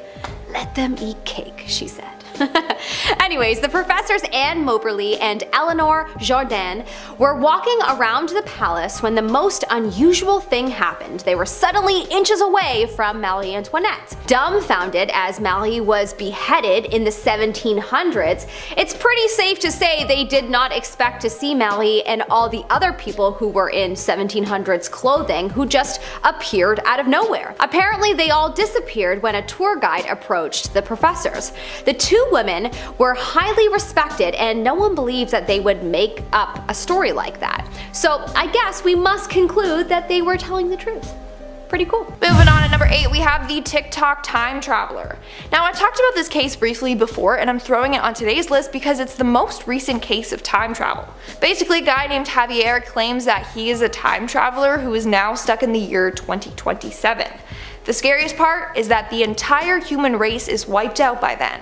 On his TikTok page, he posts videos of him wandering the streets of Spain alone. He has gone to stadiums, airports, police stations, hospitals, restaurants, and malls. No one is there except himself, which is crazy because normally those places would be packed with people, but they aren't. So here's the thing. Either he's a time traveler and was sent to the future to warn us, or he's somehow faking it. But a number of people have analyzed his videos. Some people believe he edits everyone out of the video. Sure, it's possible to edit objects and people out of videos, but it's harder to do with multiple people in the shot, in which there would be, and it's harder if the people are moving around, which they would be. Another theory is that these videos were pre-filmed, that they were filmed during the pandemic when they were under lockdown and had a curfew. But in order to prove that that's not the case, he gets his followers to tell him where he should go next. He then will go to that specific place and prove no one is there. The freakiest part is he has gone to hospitals. If this was filmed during the pandemic, the hospitals would be filled with people. But when he walks around, no one, and I mean no one, is there. Maybe this is real and we should take him seriously. Who knows, but believe what you want to believe. In our 7th spot, we have the 800-year-old cell phone. In 2016, a group of researchers unearthed an ancient-looking cell phone in Austria. The phone is covered in cuneiform writing, which dates back to thousands of years ago, making this object thousands of years old. But obviously, we didn't have phones back then. when this clearly looks like it was modeled after a Nokia phone. Alien hunters believe that it comes from an advanced civilization that has come to Earth. Others believe that this object is proof of time travel. What's even more weird is that I can't seem to find much about this phone online, so it looks like no one has debunked it yet. Maybe it's real then, who knows? In our 6th spot we have the man named Noah. Back in 2018, a man came forward claiming that he was a time traveler from the year 2030. He called himself Noah. Obviously, it's not his real name, and he sat down for a television interview to share with the world what life is like in 2030. But of course, his face and voice were distorted to protect his identity. He said that he can't let anyone know who he really is. Basically, he said that he will be killed for speaking the truth about time travel. He goes on to prove that he's a real time traveler by getting an x-ray of his hand. Upon doing so, it's revealed that there's a weird device implemented in his wrist. That's what Noah says is what helps him when he time travels. Not only that, but he underwent a lie detector test and he passed it, showing that his claims were real. Now, what did he say is in store for the future? Well, since this occurred in 2018, he said that in 2019 it will be filled with more UFO sightings, which, yes, that was true. He also claims that in 2028, that's when aliens will come down to Earth, and that's also the year that the government will reveal that time travel is real. That's pretty intense if you ask me. We're now at our 5th and halfway mark with the Antikythera mechanism. In 1900s, a team of divers exploring the Greek island of Antikythera made a fascinating discovery. They came across an ancient shipwreck. The ship was filled with statues, jewelry, coins, pottery, you name it. They were all like, booyah, jackpot. As they continued searching the ship though, they came across this weird object. It was a blob of corroded bronze and wood. 2 years later, an archaeologist decided to examine this and discovered it was an astronomical clock. But the items came from ancient Greece and clocks hadn't been invented then. This item was in similar size to a mantle clock, and the bits of wood fragments on it suggest that it was probably in a wooden case. They also believe the case would have had like a circular face or rotating hands. There was also a knob on the side, and the mechanism could rotate forwards and backwards. Needless to say, it was a fairly complex object for that time period, so some believe that it was left by a time traveler. If not, then what could this device be, and how come it was so advanced for its time? In our 4th spot we have the year 3207. Quote was time machine. They took me to a room filled by many kinds of displays, gadgets, wires that I had never ever seen. The head of project came to me and told all about that mystical project. A couple of years ago, an unidentified Greek man came forward saying that he traveled in time to the year 3207. He claims that he was shot forward in time and spent 2 days in the year 3207 as part of a top secret military program. He was paid $100,000 to do so. That after some minutes they would send me to the year 3207. As I understood, I was kinda laboratory mouse for them, you know. But the money and career that I was suggested were worth it for it. He claims that in the future the buildings were massive, triple the size that they are today. He also says that there were flying cars and that there was strange colored grass. It wasn't green, but a deep purple. And lastly, he said that aliens, humans, big animals, and robots were all walking together down the street. That's pretty interesting, not gonna lie. Don't know if I believe that guy, but some people do. I mean, he also showed photographic evidence, but claims that the photos got a bit distorted while going through the whole time travel process. To me, they kind of just look like bad Photoshop, but you decide. In our 3rd spot, we have Paul Dinick. Now, if you haven't heard about this case before, then you're in for a shock. In 1921, a man named Paul Dinick, a Swiss-Australian teacher, slipped into a coma for about a year.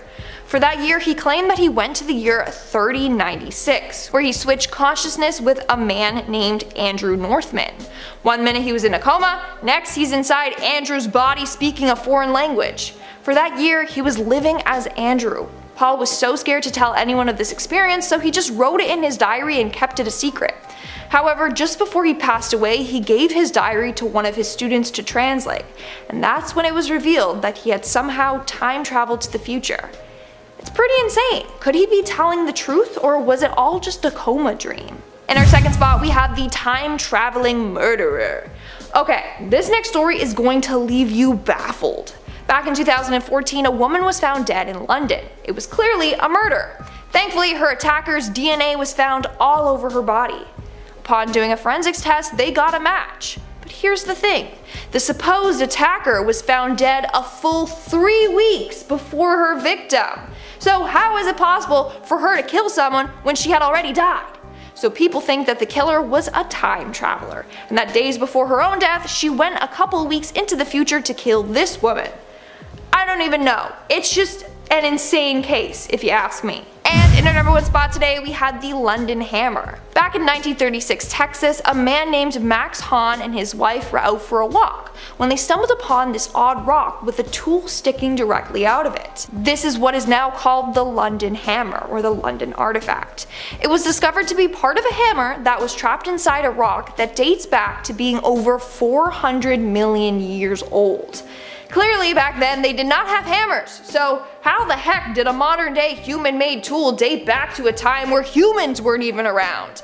Theory goes that it was dropped by a time traveler, but I want to know who would go that far back in time. Let me know in the comments below, would you rather travel to the past or the future? Number 10. Sir Victor Goddard. This story really freaks me out. Sir Victor Goddard was a wing commander in 1935 and he was making a trip over to an airbase in Drem, Scotland. Little did he know that this routine trip would change his life forever. As he was flying over the base, he took in the rough condition it was in. The fields were unkept with grass cracking through the tarmac and cattle had begun invading to graze. Then suddenly the weather took a miserable turn and in order to prevent an accident, he decided to make for a landing at the base. But as he got closer and closer to landing, the rain began to let up and the sun broke through the clouds. Suddenly he saw a flurry of mechanics in clean and tidy blue uniforms working diligently on yellow planes. Usually the mechanics at the time formerly wore khaki uniforms, so the blue was a bit of a shock. Additionally, they were working on yellow planes instead of silver. Goddard left shaking his head to remove whatever fever dream he was having, only to revisit the exact moment when he visited the site again 4 years later. He saw the exact same thing, blue uniforms, yellow planes, and had to deal with quite a fierce bit of deja vu. Ever since this story came to light, it's not hard to believe he traveled into the future, or back in time. Number 9. Greta Thunberg's Doppelganger. What doesn't this girl do? First, she takes on the world's global environmental issues, gaining recognition on like every media outlet, and now she may be a time traveler. Social media blew up with the time travel theories when a 19th century photo surfaced that features Greta, or at least someone who looks just like her. It's true, the resemblance is astounding, so is this a case of time traveling, adventures, or just a common gene pool? Well, firstly, the situation of the photo doesn't actually suit Thunberg's environmental initiatives. The photo was taken in 1898, and the 3 children featured in it are sifting for gold, like Greta would ever be seen next to a mine. According to the University of Washington Libraries, the photo was also taken in the Canadian Yukon Territory, far from Greta. Greta hasn't responded to the fanatics obsessed with the photo, and her silence only feeds the theories. Who knows, maybe she just has one of those faces, or maybe she was sent back to do more of her research. After all, Greta does seem to prove time and time again that she isn't your average teen. Number 8. A mummy loves some Adidas. Discovering a mummy is a pretty big deal in itself, but discovering one with some pretty sweet kicks? One of the most unique and oldest pairs of shoes were discovered when a Mongolian mummy was unearthed. Her body was found in the Altai Mountains in Mongolia, and on her feet were a peculiar pair of shoes. They looked like trendy Adidas shoes. Now they aren't actually Adidas, but they do feature the signature striped style of the shoe. After the restoration, it was revealed that they were actually a pair of knee-high boots with a striped black and red pattern. They also featured decorated buckles and leather soles. Our ancient fashionista also carried with her a clutch bag, mirror, comb, a knife, and a saddle with the remains of a horse. So lots to do. Researchers estimate that she died due to a blow to the head. Interesting. I know, this may have taken the wind out of your sails, but considering they appear so similar to today's designs, could it be that she might have gotten her inspiration from a distant traveler? A traveler who sported remarkable striped leather shoes and inspired the 1,000-year-old seamstress? Number 7. The Philadelphia Survivor. The Philadelphia experiment is perhaps one of the most famous urban legends / conspiracy theories / actual historical event. For context, the Philadelphia experiment is an alleged military experiment that was carried out by the US Navy. In 1943, theory, the USS Eldridge allegedly was made invisible and teleported from Pennsylvania to Virginia, either through time or parallel universe. What's the difference really? The story actually originated in 1955 when ex-merchant marine Carl M. Allen claimed to witness the event. He sent a book full of handwritten annotations to prove it, though it might be a hoax. Who knows? Did this actually happen? Who knows? But the movie definitely did, and it did nothing to help the conspiracy theories circling the world. But a man named Alfred Bielek found the film incredibly life-changing, as while watching it, he realized who he actually was, the lone survivor of the experiment. After seeing the 1988 film, Bielek's memories came flooding back, and he was actually Ed Cameron, and he had been born in 1916. So if this was real, it ticks all the boxes. Parallel universes, time travel, aliens, Philadelphia, science. Number 6, the missing hotel. This one gives me like Howl's Moving Castle vibes. Could be because I watched it recently for like the 12th time, so I don't know. But a building that's there 1 minute and then gone the next? I don't know. A couple traveling Europe had a unique experience, one they will never forget despite history seeming to. This story was featured on a TV series called Strange But True. Two couples headed off to Spain in the 1970s to live their best lives, but time travel wasn't on the itinerary. They were on their way from England, passing through France when they decided to stop and search for accommodations. Everywhere in Montelimar was packed save one place that was simply labeled hotel. They got a room that was tremendously old-fashioned with no glass in the windows and no phone. But it was the breakfast the next morning that shocked them. The other guests were dressed in like outdated clothing, and their breakfast only came out to 19 francs, like, which was way lower than what they thought. Hey, that's a win. They took tons of pictures of the vintage hotel and planned on returning next time they were in Europe. But the hotel disappeared. When they looked for the hotel again, it was no longer there, and no locals knew what the heck they were talking about. Even eerier, their photographs did not develop, like it had all been a glitch. Number 5, the bridge opening. Next up, we have this picture. See if you can spot the one who is out of place. Found him? In case you missed it, we are talking about the gent dressed in the all too familiar type of like hipster style. He sticks out like a sore thumb with his thick black glasses, graphic t-shirt, and what looks to be some kind of hooded cardigan. This photo blew up across time travel enthusiast forums, like he's the ultimate hipster. The location of the photo was at the reopening of the Southport Bridge in Goldbridge, British Columbia in 1941. He also looks to be the youngest guy in the photo. Strange considering he would have been enlisted in the Canadian Army at that point. Correct me if I'm wrong. So why is such a young circa 2010 sporting gent standing at the Southport Bridge? Could it be he was sent back to document the event and was accidentally documented himself? Number 4, Andrew Carlson. This next one is for all my Game Stoppers out there who love that Robin Hood story. I did too. I really did. It sounds like Andrew Carlson pulled a Biff from Back to the Future though. Police arrested the 44-year-old in 2003 when he was somehow able to turn $800 into $350 million over 2 weeks. Like, that's the damn dream, man. Authorities believe that he must have had insider help, which according to Andrew wasn't exactly untrue. Andrew told the court that he was actually a time traveler from the year 2256, and that is how he knew. Obviously, who the heck would believe that ridiculous excuse? But wait, it gets weirder. Andrew disappeared without a trace. A month later, a mysterious benefactor paid $1 million buyout to get him out. On April 2nd, Andrew was supposed to meet with his lawyer, but he had entirely disappeared without a trace. No evidence of his existence could be found before the year 2002. Andrew, can you come back and just tell me how you did that? That'd be great, you know? Anyways, number 3, put your phone away. When I go to my next concert, there is one thing I really hope I don't see. People watching like the whole thing through their phones while they're at a live concert. It just bothers me so much. Like, maybe do it once to commemorate it, but not the entire time, dude, you know? Someone should have said that to this time traveler in the background of Mike Tyson's 1994 match with Peter McNeely. Check this out. Yup, right in the background is a smartphone, obviously, right? I still remember my mom having like a tiny screen dial phone well into like 2001. There was no way what looks to be a Galaxy phone would be around back then. Debunk this photo if you want, but if that is indeed a time traveler who was sent back, dude, time and place. Number 2, the Nazca astronaut. Out of all the items on this list, this is the largest example of time travel in history by sheer size. The Nazca lines are located 250 miles south of Lima, Peru, and feature over 70 massive depictions of animals that can only be seen from the sky. But the one we are talking about is definitely either a sign for aliens or time travel. Among the 70 images, there's a strange humanoid figure that looks remarkably similar to an astronaut. Some of the designs from the geoglyphs measure around 30 miles miles, and experts have no idea how or why these drawings were created with such precision. The astronaut is the strangest of them all. It kind of looks like not only an astronaut, but it looks like it's waving, you know? Weird. Was this an homage to a strange spaceman who came traveling and visited the people of Peru? I personally wouldn't be surprised. And last but not least, Edgar Allan Poe. This last and final one, I have to thank Olivia for like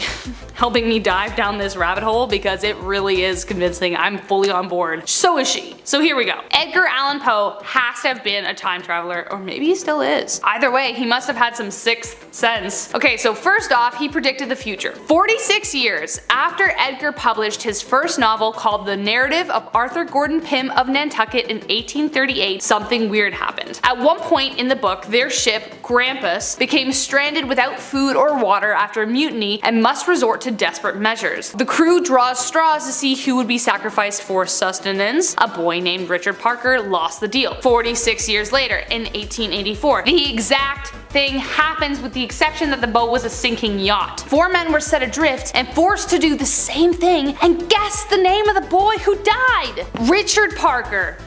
Example 1. Example 2, 1840, Poe penned the story called The Businessman Who Endures a Violent Life After a Head Injury. He was hit in the head as a young kid, causing an injury to his frontal lobe, which Poe seemed to entirely understand in intricate detail. But the first time behavioral changes caused by this kind of injury were able to be studied didn't come until 1848. An actual neurologist, Eric Altshuler, wrote, and I quote, "There's dozens of symptoms and he knows every single one. There's everything in that story, we've hardly learned anything more. It's so exact that it's just weird, and it's like he had a time machine." Unquote. Point 3. Who is the figure who visits Poe's grave every year and puts a rose on it? Perhaps Poe is coming back to honor a past life. After all, why is a raven like a writing desk? Because Poe wrote on both. Coming into number 10, we have W Man. What does the W stand for? William? Wallace? Women? Oaxaca? Oh, only our British audience will get this, but I really miss Oaxaca. Get me some sweet potato tacos immediately! Tacos probably weren't a thing in 1940s Canada when this picture was taken, although I bet Mr. W has eaten a few because look at him, he's a blatant time traveler hipster. A lot of people dub this guy the time traveling hipster, and he does certainly look like he would be better placed working in Silicon Valley and San Francisco, or Ubisoft. The picture was taken at the opening of South Fork Bridge, but it got the world's attention in 2010 at a photo exhibit. The guy is wearing sunnies and looks like he is holding a far more modern DSLR camera. Sadly, it does turn out that the letter on his shirt is actually an M for the Montreal Maroons, who played in the NHL from 1924 to 1938. So that being said, he could just be trying to blend in. Although to be honest with you, the rest of him's pretty standout. What do you guys think? Is he a time traveler? Let me know your thoughts in the comment section down below. In our number 9 spot, we have actor Rupert Grint. There is a Scottish painter by the name of Sir David Wilkie who lived in the 18th and 19th centuries and whom looked very similar to a very famous actor today. Fans of Rupert Grint, who played the infamous Ron Weasley in the Harry Potter franchise, were shocked to see a portrait of David and how he looks extremely similar to Rupert. Could it be possible that Rupert is really just a time traveler who has traveled to this time to capture our hearts and souls on the screen? A lot of people think so, as you cannot deny that the two look quite similar. However, personally I think this is one painting I disagree with, as I don't think they look enough alike for this to be the same person. I know that some people share a theory that time travelers change certain features on their face so that they're not recognizable, but something makes me think that this theory is a bit of a stretch and truly isn't the same person. I don't know. If we were to believe that time travelers exist, of course. And we do.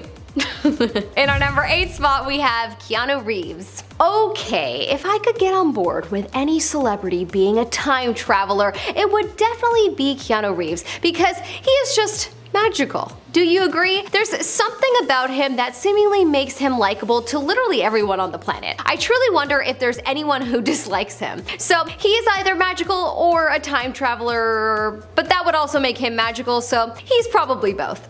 There is a very mysterious painting from the 1500s of a man that has a striking resemblance to Keanu Reeves. This painting has made its rounds online and has convinced a lot of people that he must be a time traveler. This is definitely one of the paintings on this list that truly feels like it could be real because of how similar Keanu looks to this man. The thing is though, Keanu seems to have a lot of people throughout history that looks like him, including King Charlemagne around 800 AD, as well as the 20th century French actor Paul Mountet. So it's because of all of these possible time traveler sightings that the internet is convinced that Keanu is immortal. And I'm here for it. I love him. Spotted at the beach at number 7. So this picture here is a lovely snap of British war workers escaping the perils of their job for one much needed sunny day in 1943. The image was shared on Twitter and the poster was asking people to identify where the beach was. It turns out that the beach in question was Towan Beach in Cornwall, but more than the stretch of sand was identified here. It seemed that eagle-eyed viewers spotted a man on a smartphone in the middle of the picture. He could just be looking at something in his hand, but doesn't it look like he's on his phone? Honestly, to me it seems like he is so checking his phone. To me it looks like he's just received a really confusing text from Bay and he's not sure how to respond. So phones feature heavily on this list, so do prepare yourself for more and even more shocking examples. But before we get to that, let me pose to you that Michael Jackson isn't actually dead, he's time traveling. Find out why I've drawn this conclusion at number 6. YouTube account Fact5 compiled a number of pictures that have shown the King of Pop popping up through history. So weird that this was never spotted until he died. It's like he's out there somewhere changing the future. Here's a painting of Michael from like, let's say the late 1700s, and then there's this Egyptian statue of him. Right. Roll up for another iPhone. This one comes 60 to 70ish years ahead of schedule. We have Henry Fonda's touchscreen at number 5. This clip is from the 1948 John Wayne movie Fort Apache, and there is a scene in which the character Lieutenant Colonel Owen Thursday, played by Henry Fonda, whips out his iPhone and goes over a list of names with his daughter Philadelphia, played by Shirley Temple. Check it out and tell me what you think. To me, he's holding that just like a slim iPhone X, although I feel like this is probably just a notebook. But it looks a lot like an iPhone. I don't know. What do you think? Coming into number 4, we have a time traveling car. This time traveling car has totally vexed the internet time and time again. This footage was allegedly caught on a Russian police officer's dash cam and features what can only be described as a time traveling car.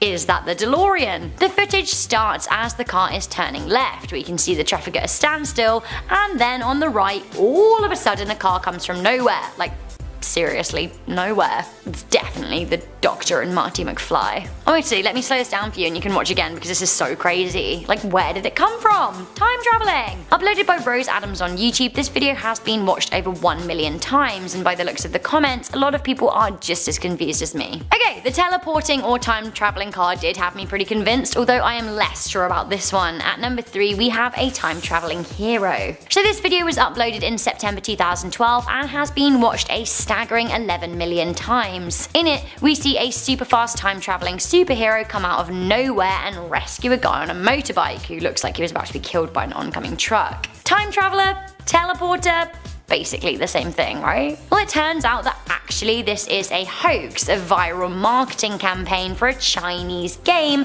called Dragon Totem Girl. Wow. Okay, that may have been a hoax, but this seems very legit. We have this chatty factory worker at number 2. Watch out, here come the girls. This footage was shot in 1938 and is thought to be of factory workers leaving for the day. There they all are in their 1930s looking clothing, behaving as I would expect, until this lady comes along. Now to me, she very much looks like she's holding an early 2000s flip phone.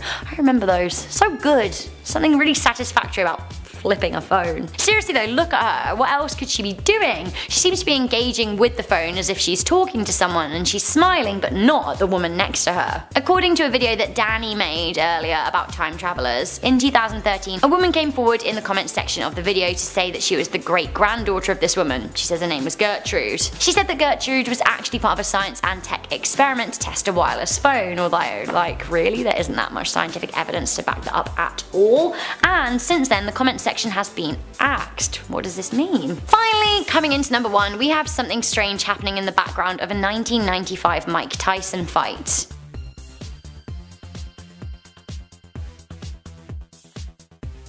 whoa, absolute smartphone alert. So this was a fight between Tyson and Peter McNeely that went down in Vegas in 1995. Yes, there were mobile phones in 95, but not smartphones. Smartphones only entered the market in and around 2007. Before that, phone cameras were total garbage. This clearly looks like a white Android phone from after 2014 with at least a 12 megapixel camera.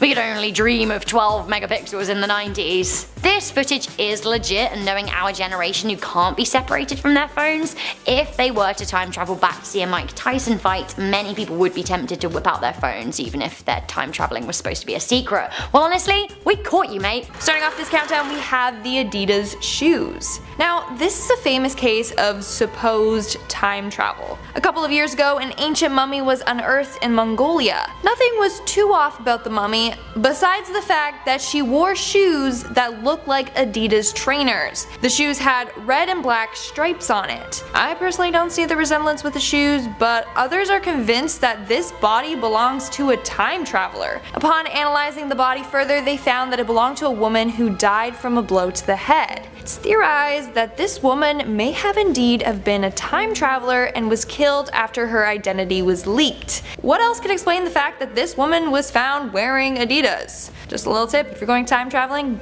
don't wear Nike or Adidas. Coming into number 9, we have Charlie Chaplin's time traveling extra. Take a look at this footage from Charlie Chaplin's 1928 movie Circus. If this footage was from the modern day, the first thing you would notice is that it's in black and white. You wouldn't pay any attention to the woman who is clearly on her mobile phone in the background walking behind a zebra. But this is 1928 and cell phones won't be readily available for another 70 so years. Even the early cell phones of the 1980s were chunky. This woman is clearly time traveling from the future, and judging by the size of her phone, I would say from the next millennium. This time traveler is caught on camera all the time. We have Nicolas Cage at number 8. Fun fact, Nicolas Cage has the same birthday as me. Second fun fact, did you know that the Academy Award and Golden Globe Award winning actor Nicolas Cage is indeed a time traveler? No? Well, he is. The actor uses a personally developed style of performance that he calls nouveau shamanic, which, I mean, sure. Maybe it's something that he's developed across the ages, as it seems that the film legend is indeed a time traveler. He's also fulfilled a lot of roles in history. Here he is as Mexican Emperor Maximilian I of Habsburgo, and here he is as an unidentified man from Bristol, Tennessee in 1870. The actor was forced to publicly deny it on Letterman. In our 7th spot, we have the hipster, another very popular photo that has been circulating online. So the photo contains a crowd of people in the 1940s at the reopening ceremony for the South Fork Bridge in British Columbia. Well,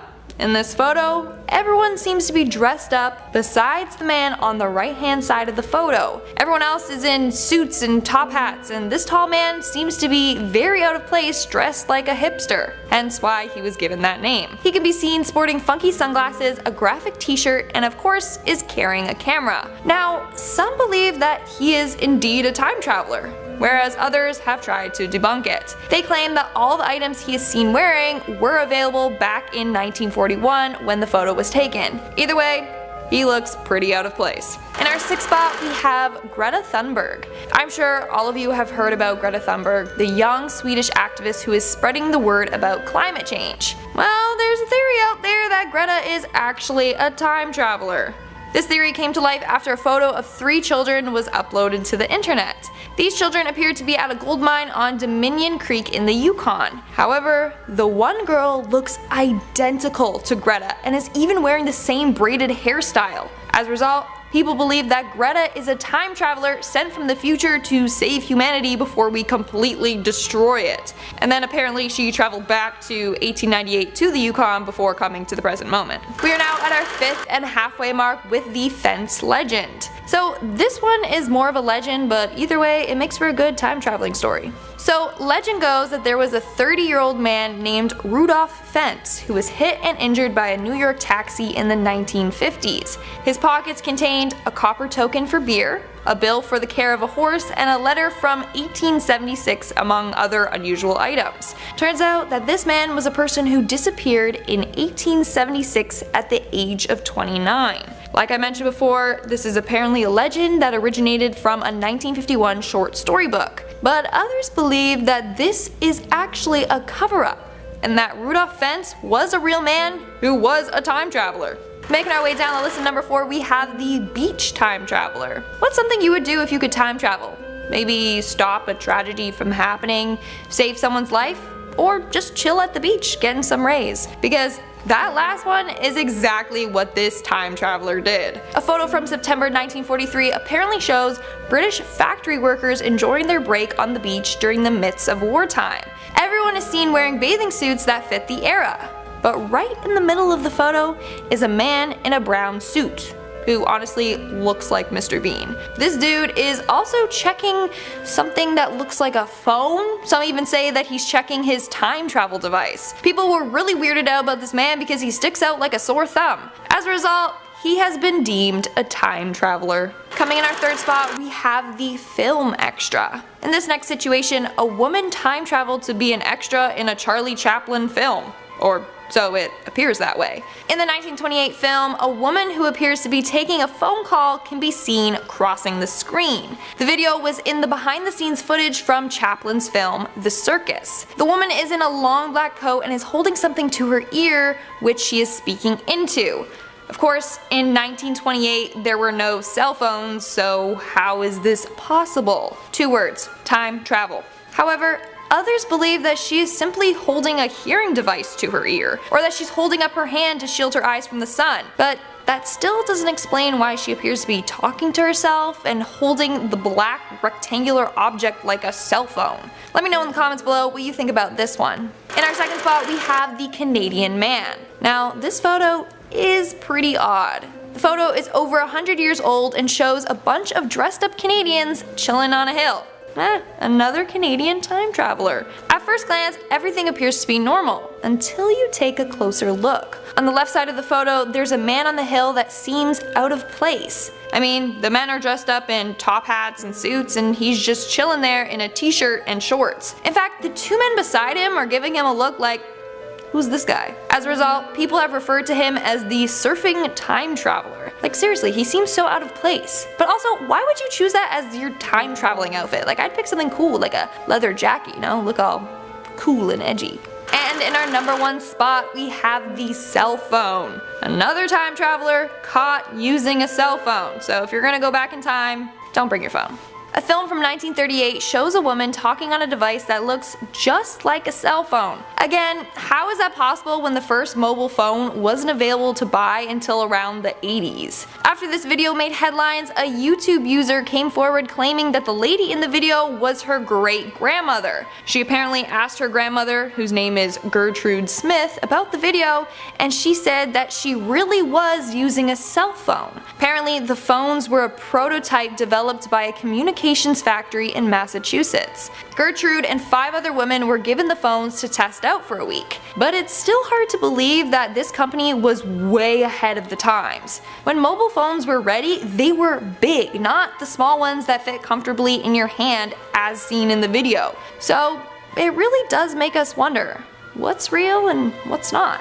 Honestly, it seems hard to believe, and Gertrude Smith seems like a made-up name. And it was never even confirmed if what this user said was true. So it may just be that time travel is real and Gertrude was not too sly and got caught in action. In our number 10 spot, we have the woman on her cell phone. There is a painting by Ferdinand George Waldmüller from 1860 called The Expected One. This painting shows a woman walking through what appears to be a trail while holding an object which looks an awful lot like a cell phone. She also is seemingly transfixed by what she's looking at, similar to how people look at their cell phones when scrolling or sending a text today. People have looked at this painting and have perceived this woman as a possible time traveler, and hey, I see it. What else could that object be? What else could a woman of that time be holding? What could be as small as a cell phone and also something that she could be so focused on? I'm sure there are quite a few answers to this, but whatever. We are going to say that it's clearly a cell phone and she's clearly a time traveler. The end. If you're enjoying this video so far, don't forget to smash that like button as it will really help us out. Moving on to number 9, we have The Fight. A video of Mike Tyson's fight from 1995 went viral online for containing supposed proof of a time traveler. In the background of the video, you can see a man who appears to be recording or taking photos of the fight on an iPhone or another modern camera phone. The fight was in 1995 and camera phones were not sold until the 2000s. As a result, many people are convinced that the man in the audience is a time traveler, who I guess is a fan of Mike Tyson. What also tripped people out is the fact that the main cameras used in the 90s were the ones with the lenses in the middle. This camera is clearly lacking that. However, others believe that the man is not a time traveler and in fact was just taking a photo on a camera known as the Casio QV10A. Even though it's been potentially debunked, there are people out there that don't believe it for a second. In our 8th spot, we have the Mohawk Man. It's like, where's Waldo with these photos? Except you're looking for the person that doesn't belong. So this next image is apparently from 1905 and shows workers and a banana boat delivering goods. However, near the boat there appears to be someone standing there in a white t-shirt rocking a Mohawk style haircut, which is a very unusual haircut for that time period. The men in the photo are wearing suits and top hats and have fancy mustaches and look well dressed, whereas he's there in a plain t-shirt. Due to the fact that he looks out of place, people have pegged him as a time traveler. He kind of reminds me of Robert De Niro from Taxi Driver though. In our number 7 spot, we have a man and his cell phone. Here we have yet another mysterious painting where this time a man is holding an object that is seemingly looking like a cell phone. I don't know. It looks like a cell phone. It seemingly is a cell phone. This is an oil painting made by a painter named Peter de Hooch from the year 1670. Some people have said that this man was a messenger and that it was a letter that holding not a phone, and that seems definitely more likely. However, this cell phone theory is way more fun. Imagine if people had cell phones in those days. They would have definitely been called witches, as this was around the time where the witch trials were taking place all around the world. So it's probably accurate to say that if he was holding a cell phone, he would have probably been more discreet about it, or maybe not. Perhaps he's a cheeky kind of guy and loves to play with fire. In any case, I personally think that it looks more like a phone that he's holding than a letter, so I'm gonna say this one is definitely a time traveler. In our number 6 spot, we have Sylvester Stallone. Sylvester Stallone has been trending online recently because people believe that he could be a potential time traveler. Why, you may ask? Well, it's because of a painting of a man called Pope Gregory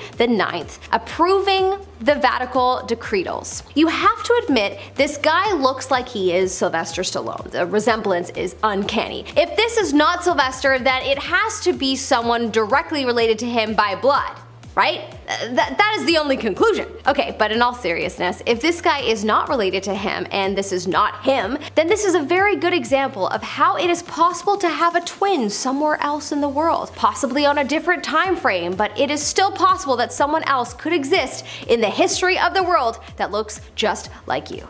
Such a cool thought. In our number 5 spot, we have Nicolas Cage. Okay guys, here is another one. Man, this list is actually kind of blowing my mind. There are way too many paintings that look exactly like famous actors. This one looks like actor Nicolas Cage. I am a massive fan of the National Treasure movies, so I definitely have a sweet spot for good old Nicolas. But also, he encouraged Johnny Depp to become an actor, so bless you, Nick. You gave us a gift we cannot ever repay you for. Anyways, there is a painting of a Mexican emperor, Maximiliano of Habsburgo, I hope I didn't butcher that, and Sir Nick looks like his doppelganger. But let's be real, he probably is. The only thing is people seem to say that Nick looks like he's a lot of people from different time periods, so honestly, who knows? He does have a very mysterious quality to him, so perhaps that is why people are quick to think that he might be, you know, a time traveler. In our number 4 spot, we have Jack Gleason. This is the only one on this list that is not a painting but just needed an honorable mention. Honestly, this was a hard list to research, so, you know, just love me.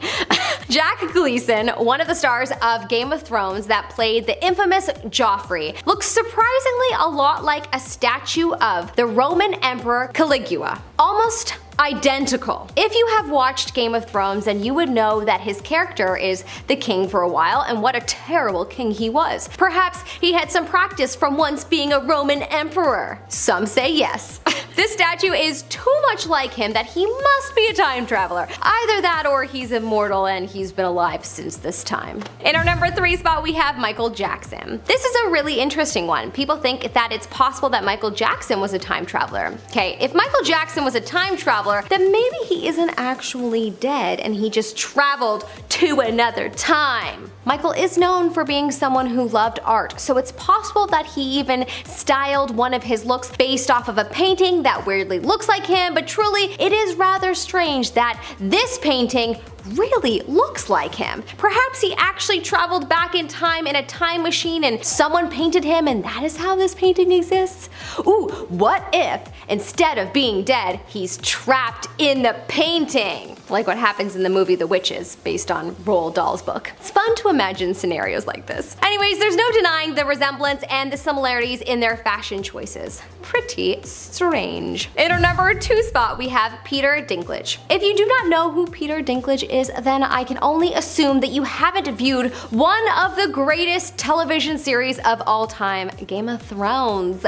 Oh, and also Elf. What a movie. Anyways, Peter is one of the most iconic stars from Game of Thrones. Probably the fan favorite, besides Arya, Sansa, Jon Snow. Okay, never mind, there were too many great characters. There is a painting of a man that looks just like Peter though. The painting is called The Portrait of Sebastian de Mora by a man named Diego Velázquez. It was painted between 1644 to 1645. It truly looks just like Peter, so I understand why people look at this painting and immediately think it's him. Is everyone a time traveler in Hollywood? It feels like yes. In our number 1 spot, we have Mark Zuckerberg. Mark Zuckerberg, the creator of Facebook, has definitely been called a robot, an alien, a shapeshifter, and now I'm learning that people believe him to be a possible time traveler, and it is because of a painting of the King of Spain, Philip IX. The painting was said to have been done in 1624 by a man named Diego Velázquez. I may be butchering his name, but hey, I tried. He looks like an awful lot like Mark. Some same droopy eyes, long face, hair color, nose, and also possibly hair texture. Kinda hard to make out, but it looks like it. The only thing is, the king appears to have bigger lips, but who knows, maybe the artist did that. Or perhaps Mark had a lip reduction. Anyways, not sure I'm on board with this theory fully, but the robot theory might have some solid arguments. Starting off this countdown, we have the World Cup. During the 1962 FIFA World Cup, somebody captured a photo of the Brazilian team celebrating as they lift their trophy. But the photo captured more than just that. Towards the bottom of the photo, there's a man who appears to be taking a picture using a flip-style cell phone. Obviously, flip phones weren't a thing back then, so this has led people to believe that this guy is a time traveler. And obviously a fan of soccer. As a soccer player, I respect that. Now, it's quite weird that this time traveler would have a flip phone with them. Like, out of all devices, they chose to bring a flip phone back in time with them. On the other hand, people believe that the phone is actually just a film camera held at a weird angle, but who knows? In our 9th spot, we have Nicolas Cage. Okay, some of you may know this, I know the true fans will, but I love Nicolas Cage. National Treasures, great movie, don't come at me. Well, Nicolas Cage is theorized to be a time traveler. That's right. He's the face of a meme, an actor, America's national treasure, and even a time traveler. What a great thing to be able to write on your resume. There's a photo of a man from the 19th century that looks pretty identical to this Academy Award winning actor. The photo was taken in 1870 and features a Tennessee man dressed in a snazzy outfit. The photo was found in the back of an album of death portraits. And this photo could be yours for $1 million. Seriously, that's how much it's listed for.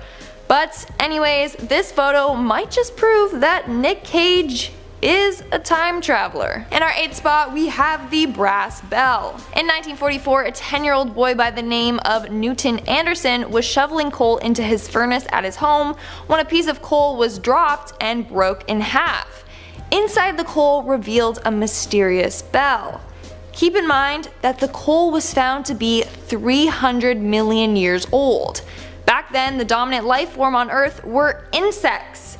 Not only that, but studies on the bell revealed that it was handmade. So it's physically impossible for a bell like that to have been manufactured back then. So this has led people to believe that a time traveler went back in time to that time period and dropped their bell while doing so. But who the heck carries a bell with them when they're going back in time? Like, that's not something that would be in my suitcase. Now, of course, people were skeptical. They thought that the boy lied and didn't find the bell in the coal. But he underwent a polygraph test conducted by a specialist who worked on death row cases. It was discovered that he was indeed telling the truth. So now the question is, who was the time traveler that dropped this on their mission? And what is the significance behind the bell? Moving on to number 7, we have the toothed wheel. A Russian man was using coal to heat his home when he realized something odd sticking out of it. Researchers stated that it looked like a toothed wheel. Testing of this object revealed that it was 98% aluminum and 2% magnesium. What's weird is humans didn't learn to make aluminum until 1825. But this coal piece is 300 million years old.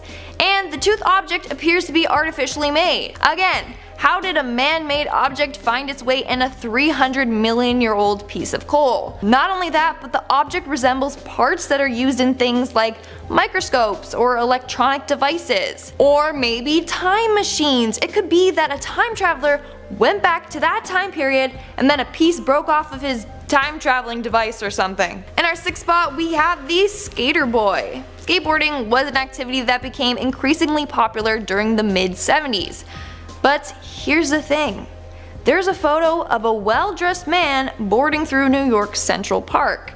The photo was taken back in the 1960s, when very few people were out skateboarding. In fact, it was very rare to see people skateboarding before the 70s because it was not a popular activity at all. And even when it did become popular, it took years before it was embraced as a real sport. So then, who is this man in a suit that is riding a board? He looks super out of place.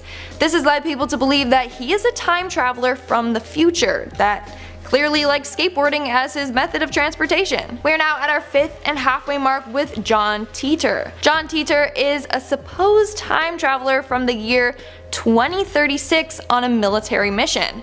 He first made his appearance on the internet in the 2000s on online forums. He would post about predictions or share stories from the future. The reason for him traveling back in time is so that he can get an IBM 5100, which apparently had a secret function that could translate anything to any language. I have no clue why he needed it, but he did. On the forums, John also posted grainy photos of the time machine and of the military logo from the future. In 2001, John disappeared from online and was never heard from again. So some people believe that he is a real time traveler. Maybe he made it back home, or maybe something else happened to him. In our 4th spot, we have Leonardo da Vinci. Leonardo da Vinci was a painter, sculptor, inventor, engineer, and architect during the Renaissance. However, he's probably most famous for his painting, the Mona Lisa. Well, believe it or not, but da Vinci is thought to be a time traveler. Hear me out, okay? Leonardo da Vinci was often considered way ahead of his time. Well, maybe this is quite literally, since he's thought to have come from the future. One theory is that he went back in time to steal others' accomplishments or to help advance the world. This dude was a genius. He knew more things than anyone else did in that time period. For example, da Vinci drew pictures of a helicopter in 1493. That's around 450 years before an actual helicopter was created. But not only that, he had the idea for an armored fighting vehicle, aka tanks. And he also invented the idea of a submarine. He talked about ships that could travel underwater and even sketched designs of them. So Da Vinci somehow came up with all of these modern day inventions and more. How? Because he's a time traveler. Making our way down the list at number 3, we have the self-proclaimed traveler. Over the years, a number of people have come forward claiming that they are time travelers from the future, which is the case for this next man. A couple of years ago, an older Greek man came forward saying that he traveled in time to the year 3207. Of course, during his interview, he had his identity hidden for safety reasons. His face was blurred out and his voice was distorted. Now, he claims that he was shot forward in time and spent 2 days in the year 3207 as part of a top secret military program. He claims that in the future the buildings were massive, triple the size that they are today. He also says that there were flying cars and that there was strange colored grass. It wasn't green, but he said it was a deep purple. And lastly, he says that aliens, humans, big animals, and robots all were walking together down the street. And that seems like a pretty crazy future. And why is the grass purple? Like, what kind of environmental mutation happened there? I don't even want to know. Coming in at number 2, we have Paul Dinick. In 1921, a man named Paul Dinick, a Swiss-Australian teacher, slipped into a coma for about a year. For that year, he claimed that he went to the year 3096, where he switched consciousness with a man named Andrew Northman. 1 minute, he was in a coma. Next, he's inside Andrew's body speaking a foreign language. For that year, he was living as Andrew. Friends of Andrew even noticed his personality changed. Paul was so scared to tell anyone of his experience, so he wrote it in his diary and kept it a secret. However, just before he passed away, he gave his diary to one of his students to translate. And that's when it was revealed that he had somehow time traveled to the future. And in our number 1 spot, we have Donald Trump. This has to be one of the creepiest theories out there. So, theory goes that Donald Trump and his son Barron Trump are both time travelers from the future. Theory goes that Trump traveled back in time to become the ruler of America. Now, here's the thing. These theories arise after someone discovered 2 books on the Office of Congress Library website. The books are called Barron Trump's Marvelous Underground Journey and 1900 or The Last President. Both were written in the 1890s by Ingersoll Lockwood. The book Barron Trump is about a young boy who finds a secret portal and time travels. Both books have eerie connections to Donald Trump and his family. First off, the book is called Barron Trump, and Barron Trump is the name of Donald Trump's son. There are way more freaky coincidences though, like how at one point in the book he was guided by a man named Don, aka Donald Trump. And then in the book The Last President, it's about an unlikely presidential candidate that won the election. Sound familiar? Even freakier, the book talks about the 5th Avenue Hotel, and the address of the hotel in the book is the exact address where Trump's tower currently stands. Hold on, it gets creepier. In the book, there is a character named Laugh Pence, who is the Secretary of Agriculture. Come on, like hello, the Vice President's name is Mike Pence. There's just too many similarities between the books and Donald Trump's life, so people believe that this book was actually written about Trump and his family. And at number 10, we have Matt Groening. This is a classic one. Everyone thinks that the creator of The Simpsons might be a time traveler. Wait, what? Why would some people think that the creator of a show would possess some sort of superpower? Well, unless you've been living under a log, you would know that The Simpsons have been able to predict the future several times. Everything from 3-eyed fish being discovered to the coronavirus to Donald Trump becoming president. It would seem like the show has a strange knack for looking into the future. They even got the ending of Game of Thrones figured out. Now, what this is probably just like dumb luck or just freaky coincidences, because The Simpsons has been on for so long and is constantly doing social commentary, so it would only be a matter of time before they figured things out. But what if he did actually come from the future and that is how he gets inspiration for his show? Or he has a link to the future that is telling him what might happen so he can work it into the show. Either way, I mean, you gotta admit, those coincidences are pretty freaky. Coming in at number 9, we have Wim Hof. You might not know this guy, but you definitely should. Some of you might know him as his nickname, the Iceman. But Wim Hof is the man who unlocked some special ability within all of us. Through breathing exercises and some cold therapy, he has been able to take on temperatures that would kill most people in seconds. He also has been able to fight off harmful infections and keep any sort of sickness at bay. Not only that, but he has taught these techniques to people all over the world. He has consistently claimed that he isn't special and that anyone can do this, but here's the thing. This apparently is a technique that has been used for thousands of years. It was just forgotten to our time and people. So did Wim Hof just rediscover something that was lost, or did he travel from the past to the future to make sure that we never lost this amazing skill that he has been doing forever because he is a Time Lord? I'm gonna go with the Time Lord option. And at number 8, we have Jennifer Aniston. Here's one that's not like she has some sort of special knowledge,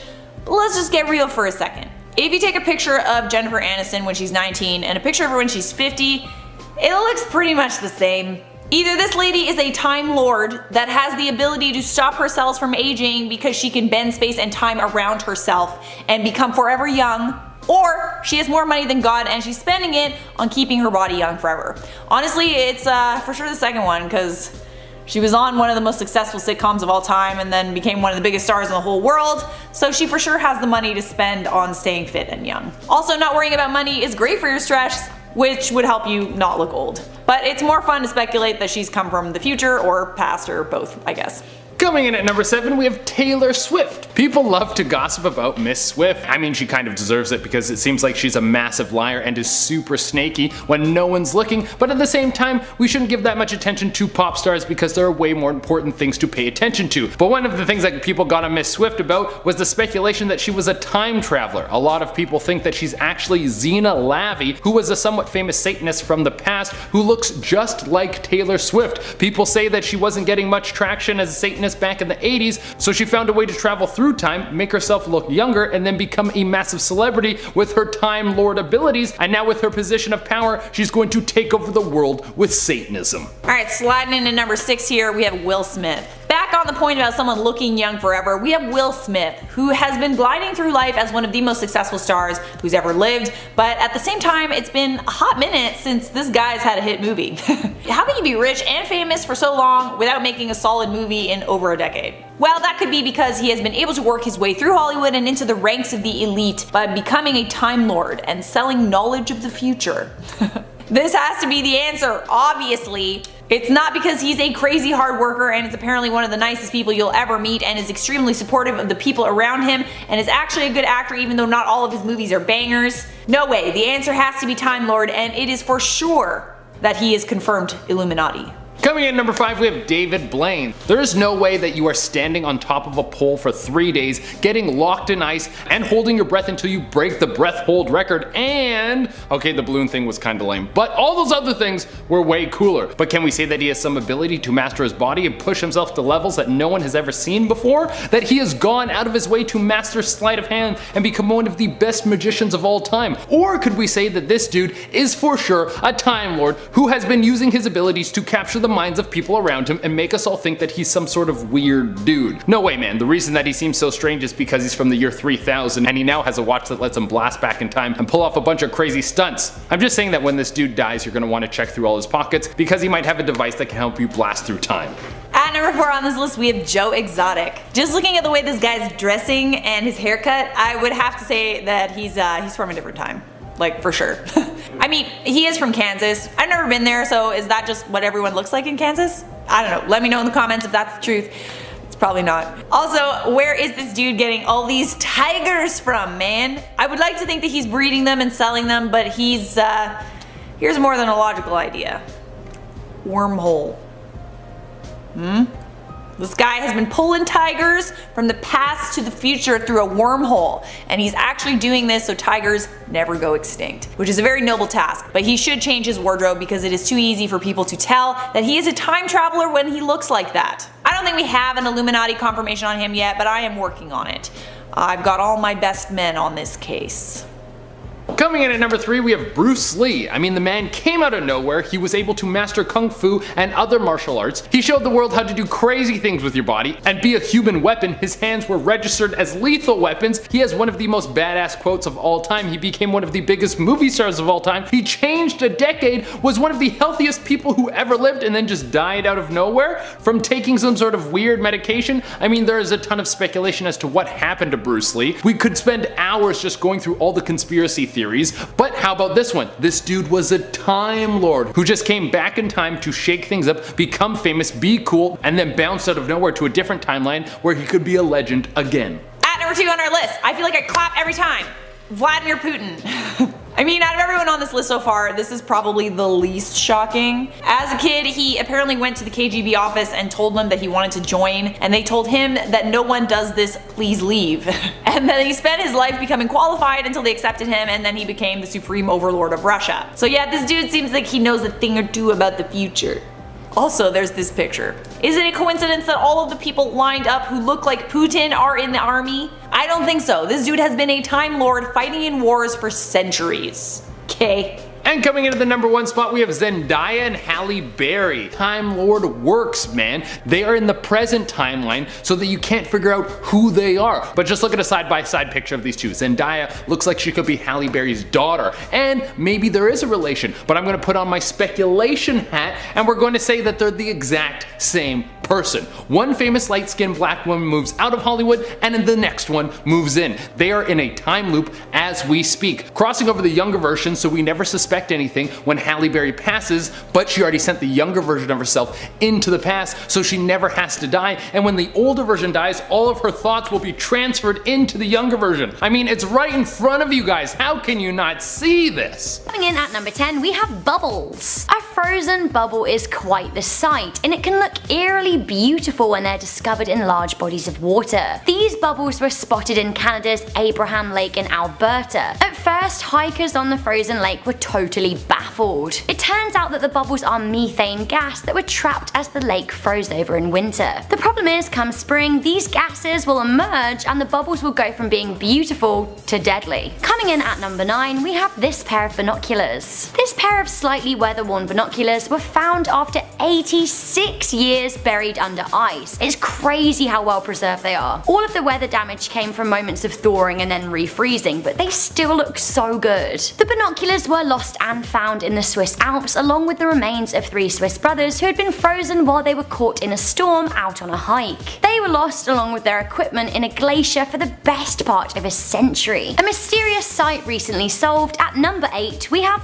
blood. Say hi to blood falls in Antarctica, probably the best visual metaphor for global warming. The glaciers are actually crying blood. No joke, this glacier is called Taylor Glacier, and these pictures are totally fulfilling all of my environmental look what you made me do dreams in the saddest of ironic ways. The bloody glacier was discovered in 1911, but it has got more dramatic over the years as the ice melts. Not actual blood, the fluid coming from the glacier is iron-rich hypersaline water. Can you imagine being Griffith Taylor, the Australian geologist who found this site? It'd be terrifying, even though it does have a logical explanation. Coming into number 7, we have this fish swarm. In 2014, an entire shoal of fish were found frozen on the coast of Norwegian island Luvund. The photographer discovered the group of fish when they were out walking their dog. The ice was so thick that it could be walked on, making a weird icy fishy pathway. It was thought that the fish had been frozen for a week or more,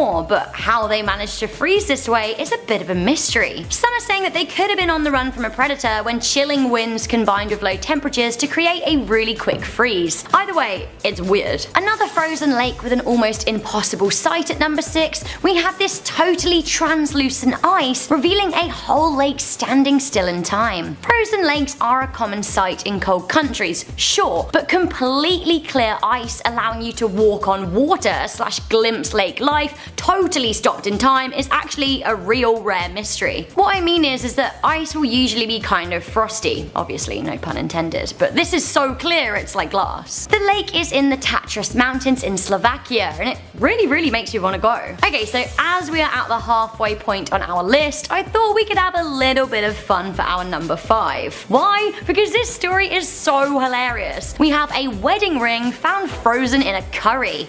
What? Honey, where have you put your wedding ring? I have no idea, I swear it was on my finger. It's a real mystery. Oh, there it is. It's in a curry that's been stored in the freezer for a year. Sure, Annie Robbs filmed her husband's hilarious reaction to finding a ring in her frozen curry as she was defrosting it. Her husband Chris thought that he'd lost it a year ago playing football, so it all came as a big surprise. Lo and behold, in the curry it was. Some questions as to who keeps a curry in the freezer for a whole year, but that aside, this is an incredible discovery and mystery solved. I guess the next mystery is how it got in the curry in the first place. Okay, very scary at number 4, we have viruses and disease. People start mysteriously getting ill and wondering why. Oh, well, it's just an ancient virus that has laid dormant under the ice for thousands of years, and because of global warming and melting ice, it's been unleashed again. Oh, and we have no modern cures. Hurrah! This whole issue came about when a 12-year-old boy died in 2016 after being exposed to thawed anthrax. This totally baffled locals who had no idea where it came from. It turned out that melting permafrost exposed it once again in the Arctic Circle. Now, we know anthrax, but it's what we don't know that scientists are losing most sleep over. The main worry is that further permafrost will melt across the world, unleashing, I quote, a Pandora's box of disease. Again, hooray! Coming in at number 3, we have volcanoes. Volcanoes!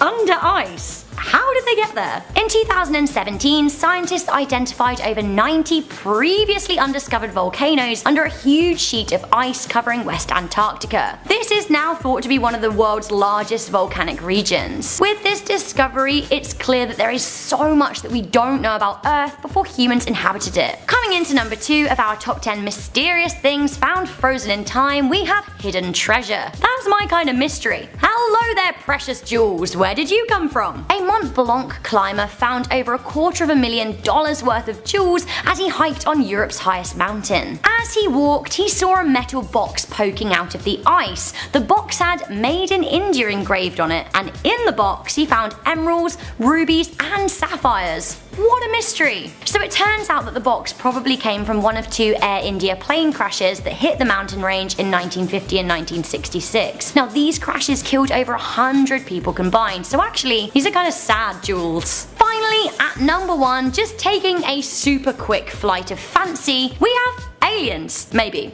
We're not sure. It's a mystery. 2 friends were walking on a frozen lake in Utah when they saw something really weird in the ice, and get a load of this, guys. Some people are saying that the patch of bizarrely melting ice looks like alien pods. The walkers shot some footage of the area, saying the creepy circle was around 5 feet in radius and that they thought that the ice looked like alien eggs. I really don't like little holes, so this makes me pretty uneasy, and I don't like this mystery. This mystery needs to stay really far away from me. Thanks. Coming in at number 10 now, we have Håkan Nordqvist. In 2006, this Swedish man claimed he had been to the year 2046. How did he get there? Through his kitchen sink. He was trying to fix a problem under his sink, but when he went into the cabinet, he noticed that it just didn't end. It kept on going and going and going. Eventually, he reached the end of the tunnel, and there he was in the year 2042, and he met his older self. This might be easy to dismiss, but for one thing, he brought his phone with him and he filmed it. What you're seeing now is the footage of him meeting his older self in the year 2042. They even show each other their identical tattoos. I don't know about this one. Maybe we'll have to wait until 2042 to see if he really was telling the truth. Alright, at number 9 now, we have the Chaplin Time Traveler. In 2010, a clip was uploaded to YouTube from the Extras DVD of Charlie Chaplin's film The Circus. It shows people attending the premiere of the movie, and then there is this woman. Now, people claim she is talking into a phone. Problem is, this was 1928, about 45 years before the first cell phone was ever even conceived of. Believers say that there would be no reason to hold something to your face in 1928 and talk into it, so what was she doing? Was it a cell phone? Is she a time traveler? Or is there some simple explanation for it? At number 8 now, we have the Hamburg bombing. In 1932, 2 German news reporters visited the Hamburg shipyards to work on a story. J. Bernard Hutton and Joachim Brandt finished their interviews, and as they left, left, they heard aircraft above them. The sky was filled with warplanes. They heard the city's anti-aircraft guns firing as bombs exploded around them. The shipyard was being bombed. Huge fires started. Warehouses collapsed. The two men ran to see if they could go and help someone, but were told by a security guard to just leave. As they drove away, the sky suddenly started to clear. The streets were busy again with people. The buildings were totally intact. They looked back and everything was fine. They told their editors this, who dismissed it completely, so the men just kind of forgot about it. 11 years later, in 1943, at the height of World War II, the Hamburg shipyards were bombed by Britain. Bernard Hutton saw the newspaper pictures and felt a shiver along his spine. The scenes of devastation were exactly what he had seen in person 11 years before. At number 7 now, we have the time-travelling hipster. This is a picture from 1941 of the reopening of a bridge in British Columbia, Canada. People's eyes were immediately drawn to this man. His clothes don't seem to fit in. He looks more like a modern-day hipster than someone from 1941. People said his camera was just too compact for that era. For them, this was a sure sign of a time traveler wearing and using things that just didn't exist back then. The photo has been deemed as authentic. It's not a fake. Critics of this theory though say that the clothes and the camera were available at that time, though not widely common. Alright, at number 6 now we have Andrew Carlson. In 2003, this man was arrested for playing the stock market too well. Over a 2-week period, he went from having $800 to $350 million. He was arrested on the allegation that he had insider information. Under questioning, he confessed he was actually from the year 2256. That's how he knew which stocks were going to perform best. He promised to tell them the whereabouts of Osama bin Laden or the cure to AIDS if they let him go. He supposedly predicted the exact date of the Iraq war starting as proof. The police essentially dismissed him as crazy and found no evidence that he had committed fraud, so they let him go. As the world media swarmed to interview him, he was gone and has never been heard of since. Coming out number 5 now, we have Sir Victor Goddard. He was a famous British air marshal, most famous for his squad picture that contained the supposed ghost of a former member. He also claimed to have travelled in time. In 1935, he was ordered to fly from Scotland to England when he passed over the abandoned Drem airfield. At that time, it was out of use.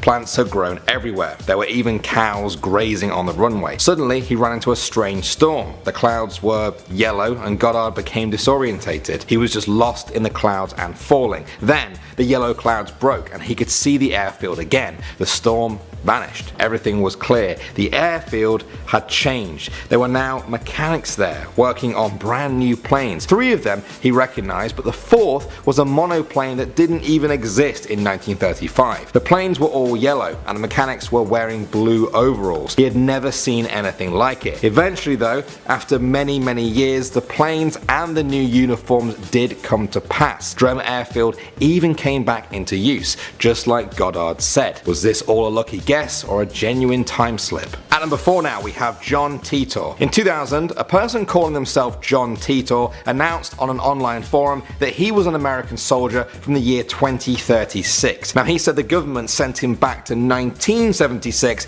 to get an IBM computer which they needed to debug computers in the future. He stopped off in 2000 for personal reasons and decided to let people in on the secrets of the future. He got certain things right: North Korea developing missiles, IBM computers having secret functions. He also left detailed schematics and explanations of his actual time machine. But he did get some things wrong. He said there would be another American Civil War in 2008 and World War III would have happened by 2015. But he also said that timelines could be changed. Does that explain it? Either way, the mysterious John Titor disappeared altogether from the internet in 2003. Okay, at number 3 now, we have the Mike Tyson fight. In 1995, Mike Tyson boxed Peter McNeely in Nevada. In 2015, YouTube started buzzing with people saying that in the background of one of the clips of this fight, there was a time traveler. They said this woman here was carrying what is clearly a smartphone and taking pictures, years before that was even possible. They said that no phone like that existed in 1995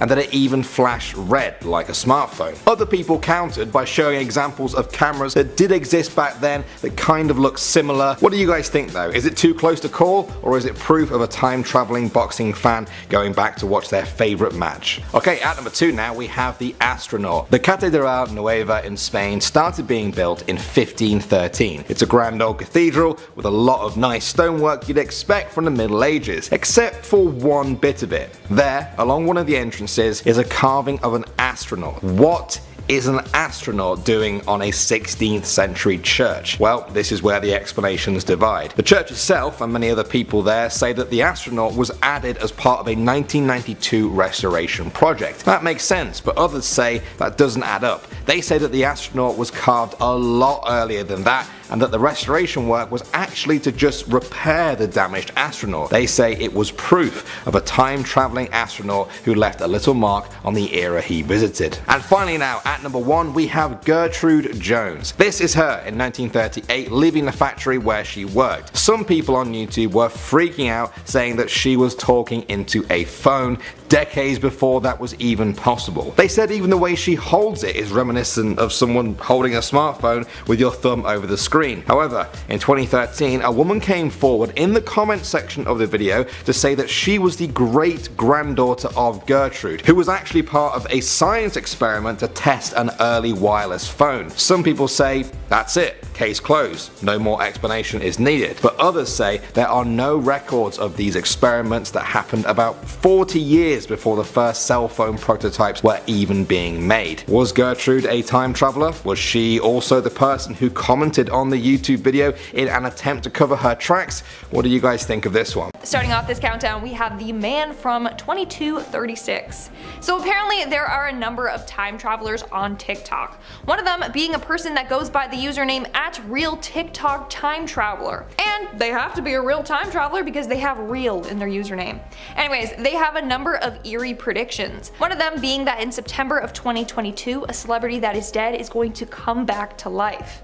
Sort of. Apparently this celebrity faked his death, so by September it will be revealed that he is still alive.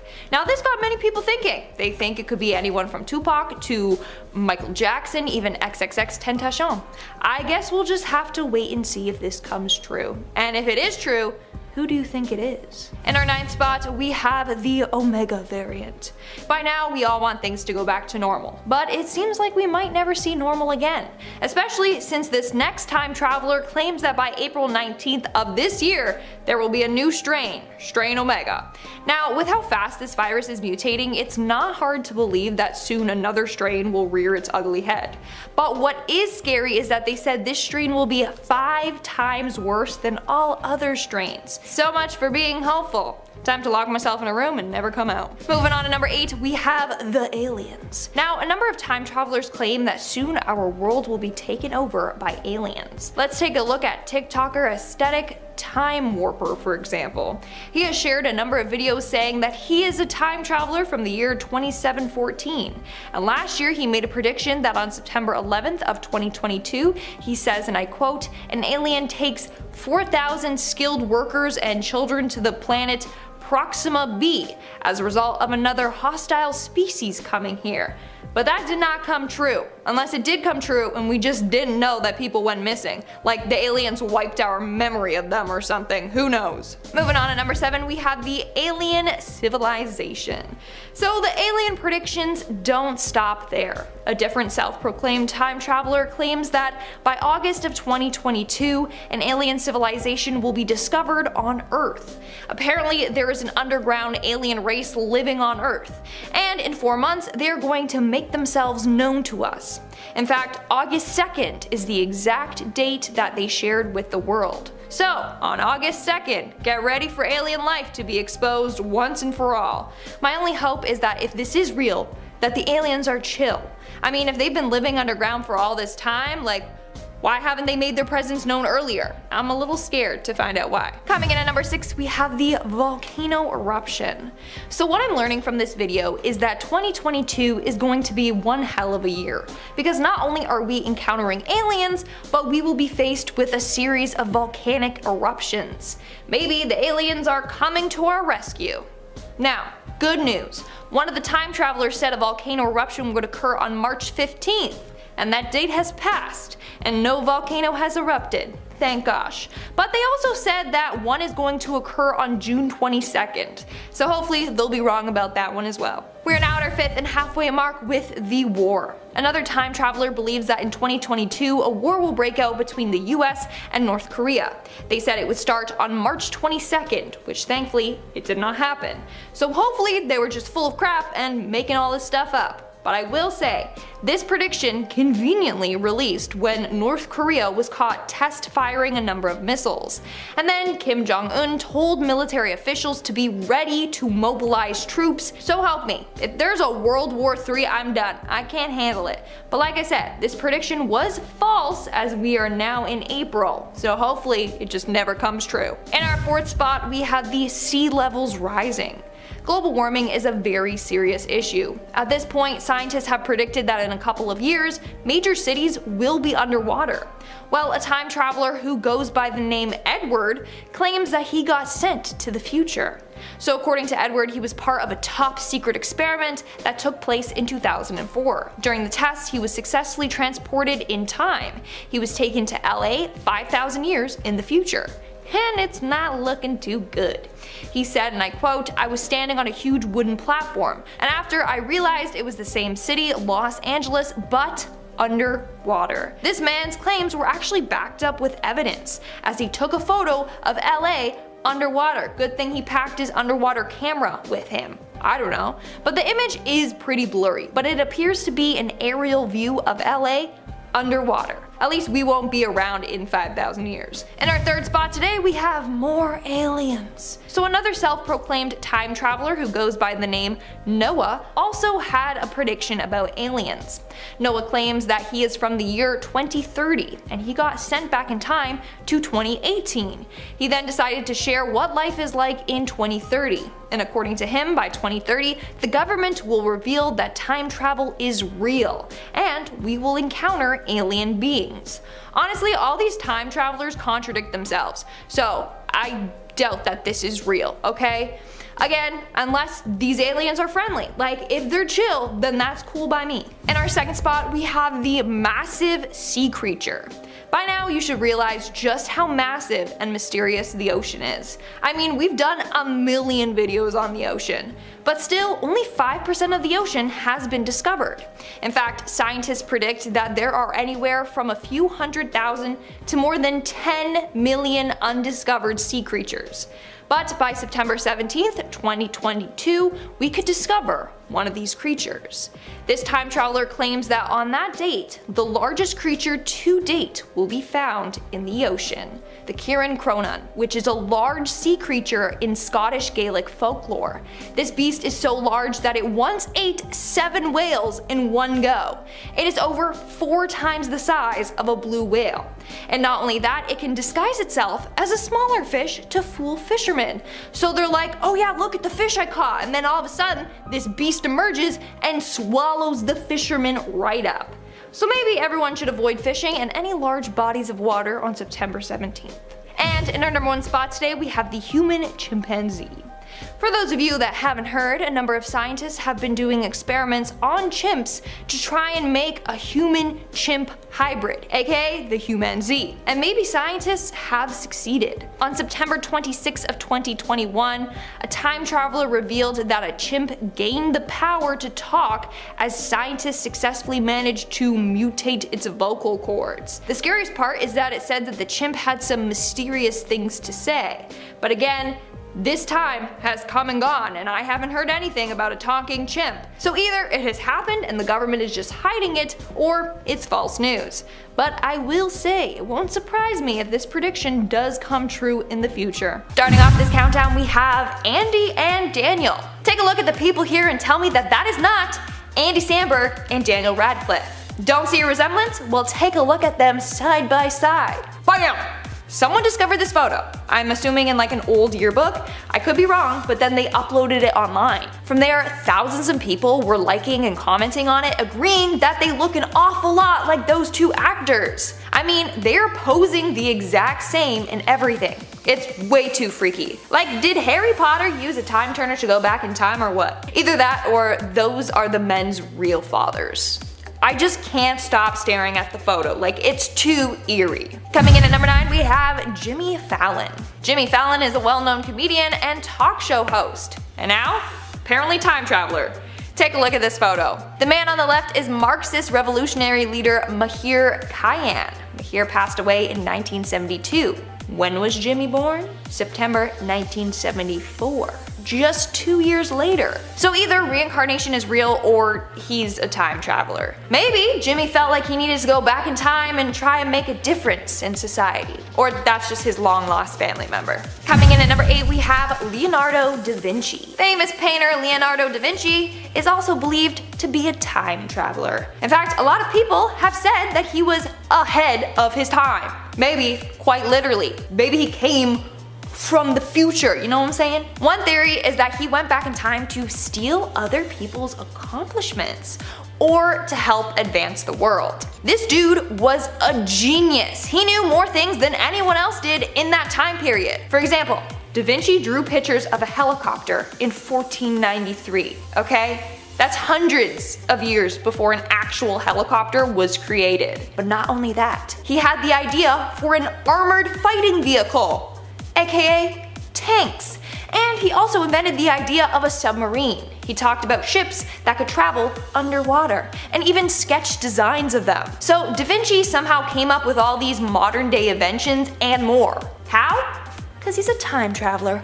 Boom, mic drop. In our 7th spot, we have Alec Baldwin. Alec Baldwin went back in time to become the 13th president of the United States, Millard Fillmore.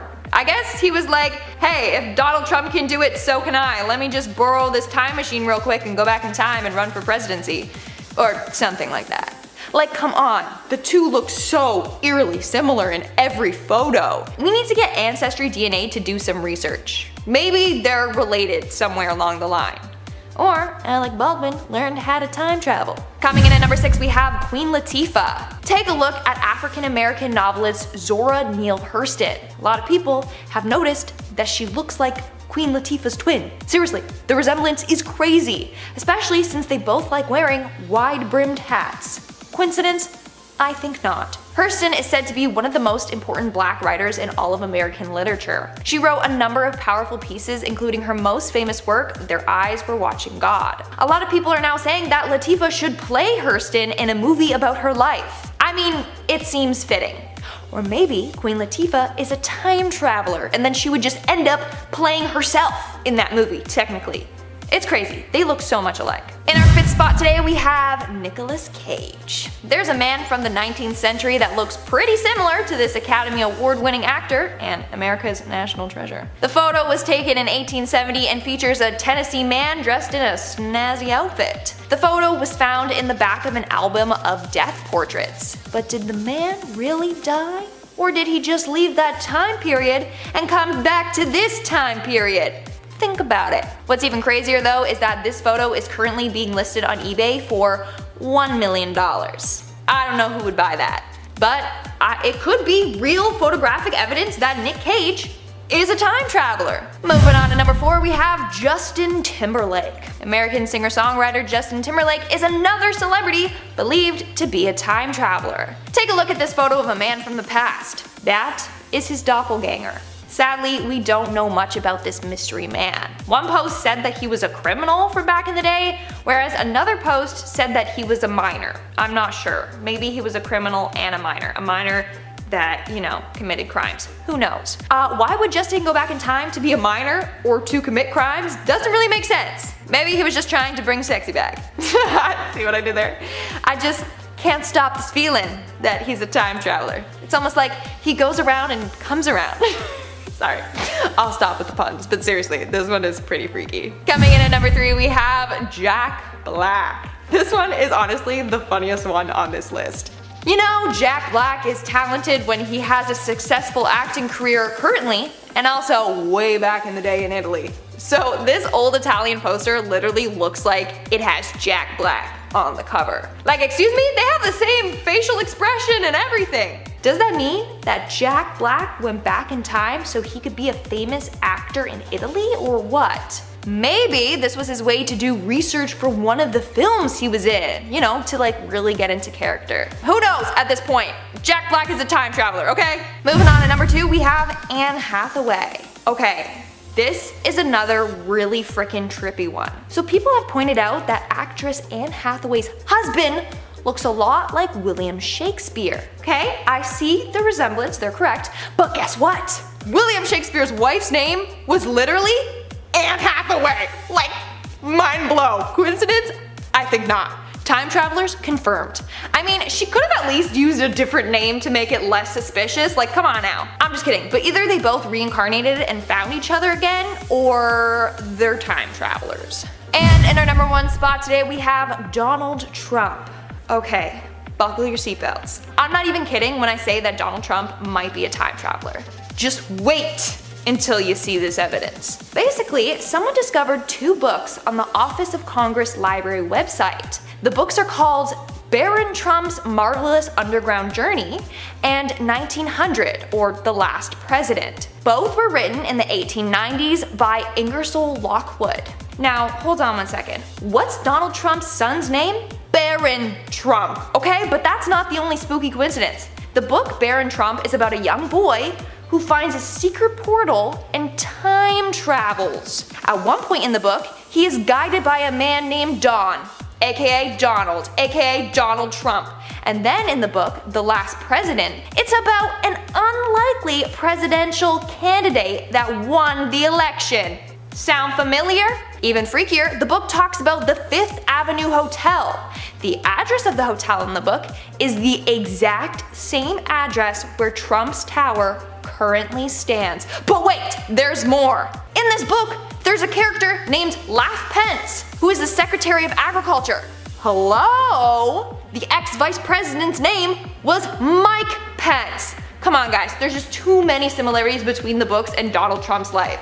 So, people believe that this book was actually written about Trump and his family, all of whom are time travelers. Starting off this countdown, we have the woman named Joan. Joan refers to a mysterious unidentified woman who claimed to be a time traveler. She came forward in the late 90s saying that she was from the future and needed help getting back home. She went on live TV but had her voice distorted and her face blurred. Joan claims that she was abandoned while on her mission. She has to keep her identity a secret, otherwise she claims she will be killed. Now, what's weird about this is that after her interview aired, her tapes were stolen from the broadcast company.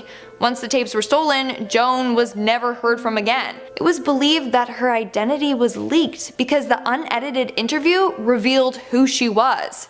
She may have been killed or went into hiding after this. In our 9th spot, we have the Outbreak. So this next legend is wild. Legend goes that our current outbreak situation is due to time travelers. That's right, you heard me. They believe that time travelers from the future who were immune to this disease came to our current time period and brought the deadly virus with them. Oh, told you this legend was wild. In our 8th spot, we have the Vacationers. In 1901, 2 English women took a vacation to France. They were doing typical tourist things and visited the Palace of Versailles. While there, they visited the Petit Trianon. Hopefully I said that right. Which was a little place that was gifted to Marie Antoinette as a private spot for her to hang out. So these women were having a fun day. They were exploring and embracing the French culture and also time traveling. Yeah. These women claimed that while at the spot, they time traveled. I don't think that was included in their itinerary. So while at the Petit Trianon, they claimed that they saw people wearing outdated clothing and they heard mysterious voices. Not only that, but they saw buildings and other structures that were no longer present and hadn't existed since the late 1700s. Lastly, they claimed that they saw Marie Antoinette herself drawing in her sketchbook. That's definitely one trip that they'll never forget. Moving on to number 7, we have the Chrononauts. In 2011, 2 men by the name of Andrew Basiego and William Sillings stepped forward claiming that they were former time travelers. They claimed that they worked for a project called Project Pegasus. Apparently through this program, they were picked to go to Mars and did so by teleportation. Then they also claimed that they went back in time and met Barack Obama, who was 19 at the time. Apparently Barack was also chosen to go to Mars. However, Obama has denied any of these claims, so guess he's not a time traveler. Making our way down the list at number 6, we have the shock. So this next urban legend is meant as a warning for anyone who is interested in time travel. The legend states that time travel is deadly. It can cause memory loss, cognitive decline, and completely rearrange your genetic makeup. If you constantly jump from the past to the future to the present, then your body will start to become overwhelmed. Every time you time travel, they believe that the cells in your body are being manipulated and rearranged. As a result, you may age at an incredible rate. The legend also states that if time travel is done improperly, then it can cause you to become disfigured. You may be teleported back in time, but you might lose a limb or your body parts might get fused together. We are now at our 5th and halfway mark with John Titor. This is another extremely famous urban legend. So John Titor is a supposed time traveler from the year 2036 on a military mission. He first made his appearance on the internet in the 2000s on online forums. He would post about predictions or stories from the future. The reason for him traveling back in time is so that he can get an IBM 5100, which apparently had a secret function that could translate anything to any language. He also claimed that the company was keeping it hidden for the fear of their competition finding out about it. On the forums, John also posted grainy photos of the time machine and of the military logo from the future. In 2001, Titor disappeared from online and was never heard from again. Then in 2004, the company IBM came forward and said that Titor was right and that their computer did have that secret function that he mentioned. So people believe that he is a real time traveler. In our 4th spot, we have the aliens. This next legend states that aliens are the key to time traveling. Back in the 1970s, a man came forward claiming that he was abducted by time traveling aliens. These aliens took him back in time where he was able to visit dinosaurs. They also apparently took him to Mars and a few thousand years into the future. But he's not the only person to claim that aliens can time travel. Other people have come forward believing that extraterrestrials are so intelligent that they already figured out how to harness the power of time travel and use it to their advantage. Moving on to number 3, we have the chronovisor. So the chronovisor is the name of a device that can apparently record footage from back in time. The device was invented in the 1950s by a team of Italian scientists. Apparently this machine can tune into times and places in the past and then get images or videos from that time period. In fact, they have released photos of the crucifixion of Jesus, which they claim the machine took. Now it's said that the device and footage is sealed away within the vaults of the Vatican. They fear that it will fall into the wrong hands who will use it for evil. In our 2nd spot, we have the Philadelphia experiment. This legend takes us back to the early 1940s. Apparently during this time, the government was conducting experiments on the USS Eldridge. They were attempting to make the ship invisible to the enemy radar. Witnesses claimed that they saw the ship surrounded by a greenish-blue glow before it suddenly disappeared. The ship was then seen at a shipyard in Virginia before disappearing again and then reappearing back in Philadelphia. So the ship somehow teleported. On top of that, some even say that the vessel went back 10 seconds in time. Apparently when it reappeared, the crew on board fell ill. Some even went insane, whereas others were fused with the ship's metal. And in our number 1 spot, we have the fence legend.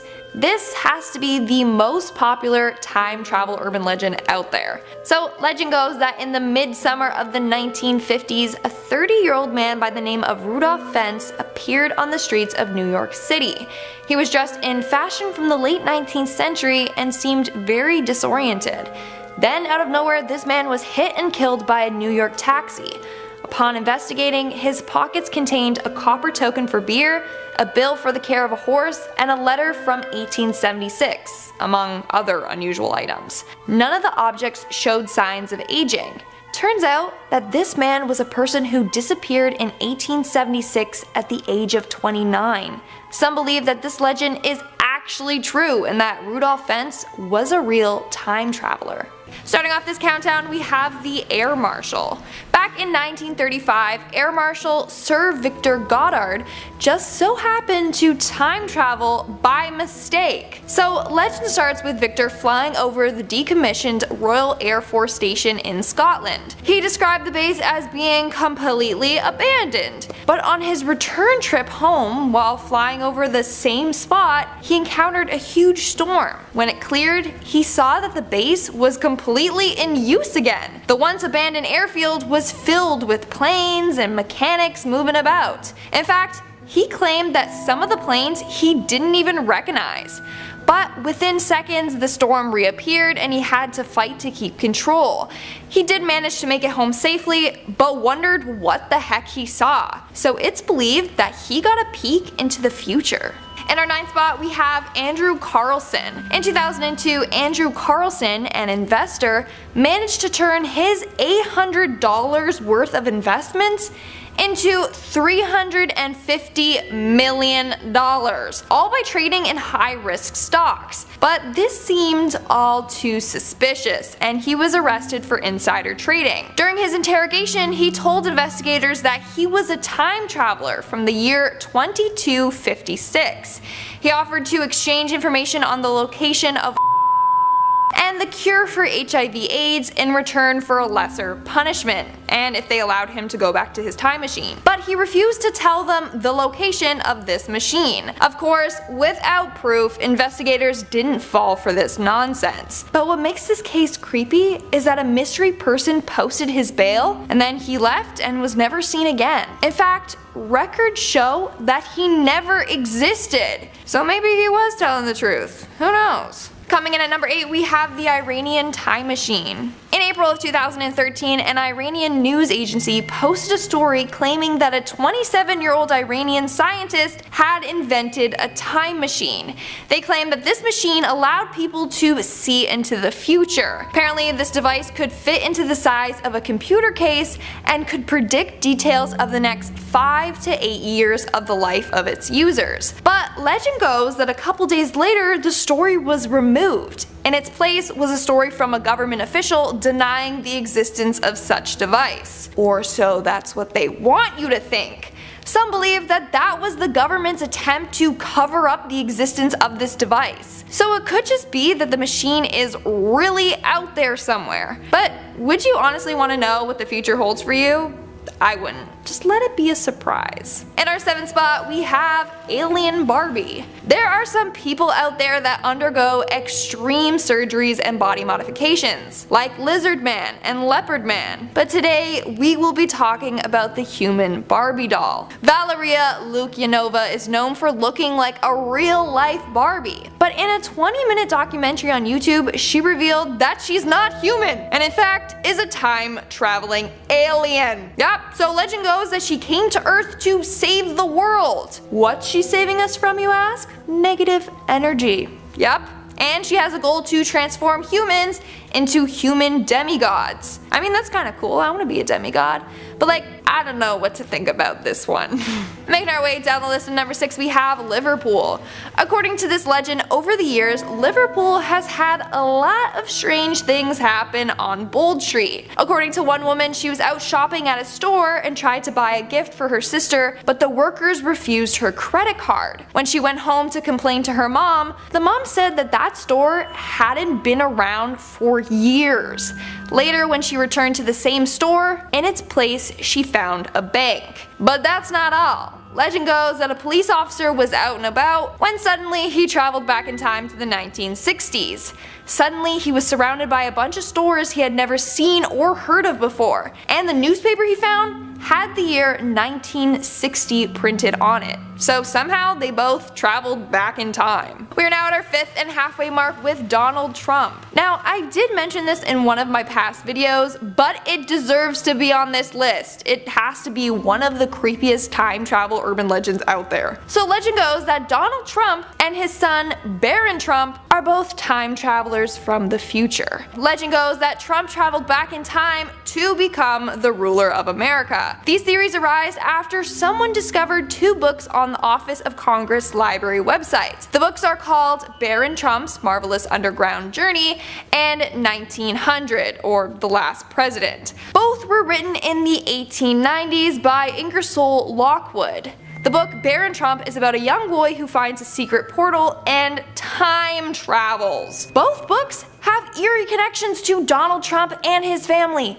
First off, the book is called Baron Trump, and Baron Trump is the name of Donald Trump's son. Coincidence? I think not. But it doesn't stop there. At one point in the book, he was guided by a man named Don, aka Donald as in Donald Trump.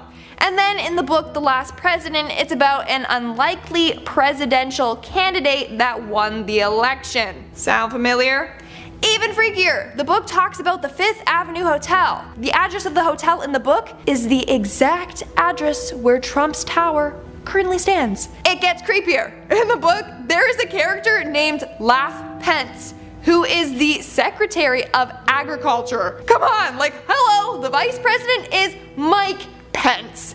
There's just too many similarities between the books and Donald Trump's life, so people believe that this book was actually written about Trump and his family. It's too creepy. In our fourth spot, we have the Bermuda Triangle. So the Bermuda Triangle is kind of a giant mystery on its own. In fact, some believe that people don't necessarily go missing in the triangle, but instead are somehow transported in time. So legend goes that one day 3 ships were traveling through the Bermuda Triangle when they entered a mysterious fog. When they emerged through to the other end of the fog, there were only 2 ships. The other ship was way ahead of them. The crew aboard that ship claimed that the fog transported them back in time several years. There they saw a bunch of different boats and passengers also sailing. Then they approached the same fog and got transported back to the current day. Spooky. In our third spot, we have Leonardo da Vinci. Leonardo da Vinci was a painter, sculptor, inventor, engineer, architect, and time traveler. So legend goes that Leonardo da Vinci is a time traveler, hence why he is often considered way ahead of his time. So legend goes that Da Vinci went back in time to steal others' accomplishments and to make a name for himself. Another version of this legend is that he went back in time to help advance the world. Like, this dude was a genius. He knew more things than anyone else did in that time period. For example, he drew pictures of a helicopter in 1493. That's around 450 years before an actual helicopter was created. But not only that, he had the idea for an armored fighting vehicle, aka tanks. And he also invented the idea of a submarine. He talked about ships that could travel underwater, and he even sketched designs of them. So how did he come up with all these modern day inventions and more? Because he's a time traveler. Coming in at number 2, we have LC. Back in 1969, a man named LC and his associate Bob, these are both fake names to protect their identity, they were traveling along a highway in Abbeville, Louisiana when they approached a very old looking car driving on the road. The car was clearly an antique and was driving fairly slow. What was strange was that the car had an orange license plate with the year 1940 printed on it, which was weird because that type of car can't be driven on the road unless it's for like a parade or car show. So they changed lanes and drove beside the car, and inside they saw a woman dressed in a vintage dress with a hat and fur coat. There was also a child in the car, also dressed in clothes from the 40s. When the woman spotted their car, she started to panic and pulled off to the side of the road. The two did the same and pulled over in front of her, but when they looked back, the car was gone. So legend goes that somehow they traveled to the past, or that driver traveled to the future. And in our number 1 spot, we have the man from Torrid. Legend goes that in July of 1954, a well-dressed man arrived at the Haneda airport in Tokyo, Japan. Nothing was odd about this man until he was questioned by the customs officer. The man then claimed that he was from Torrid, and it was his 3rd time visiting Japan from his country. However, there is no country named Torrid. His documents, like his passport and IDs, were all authentic, but It said that he was from this mysterious place called Torrid. They eventually took him into custody for further interrogation, thinking that he was a criminal. He was placed in a hotel room that had only one entry and exit point. His door was monitored by 2 guards, but somehow this man mysteriously vanished. The thing was, he was put up in a room high up in the hotel with no balcony. So there's no way he could have escaped. So some people think that Torrid is a real country but in a different universe, or that it's a country in the future and he's a time traveler that mistakenly landed at the airport.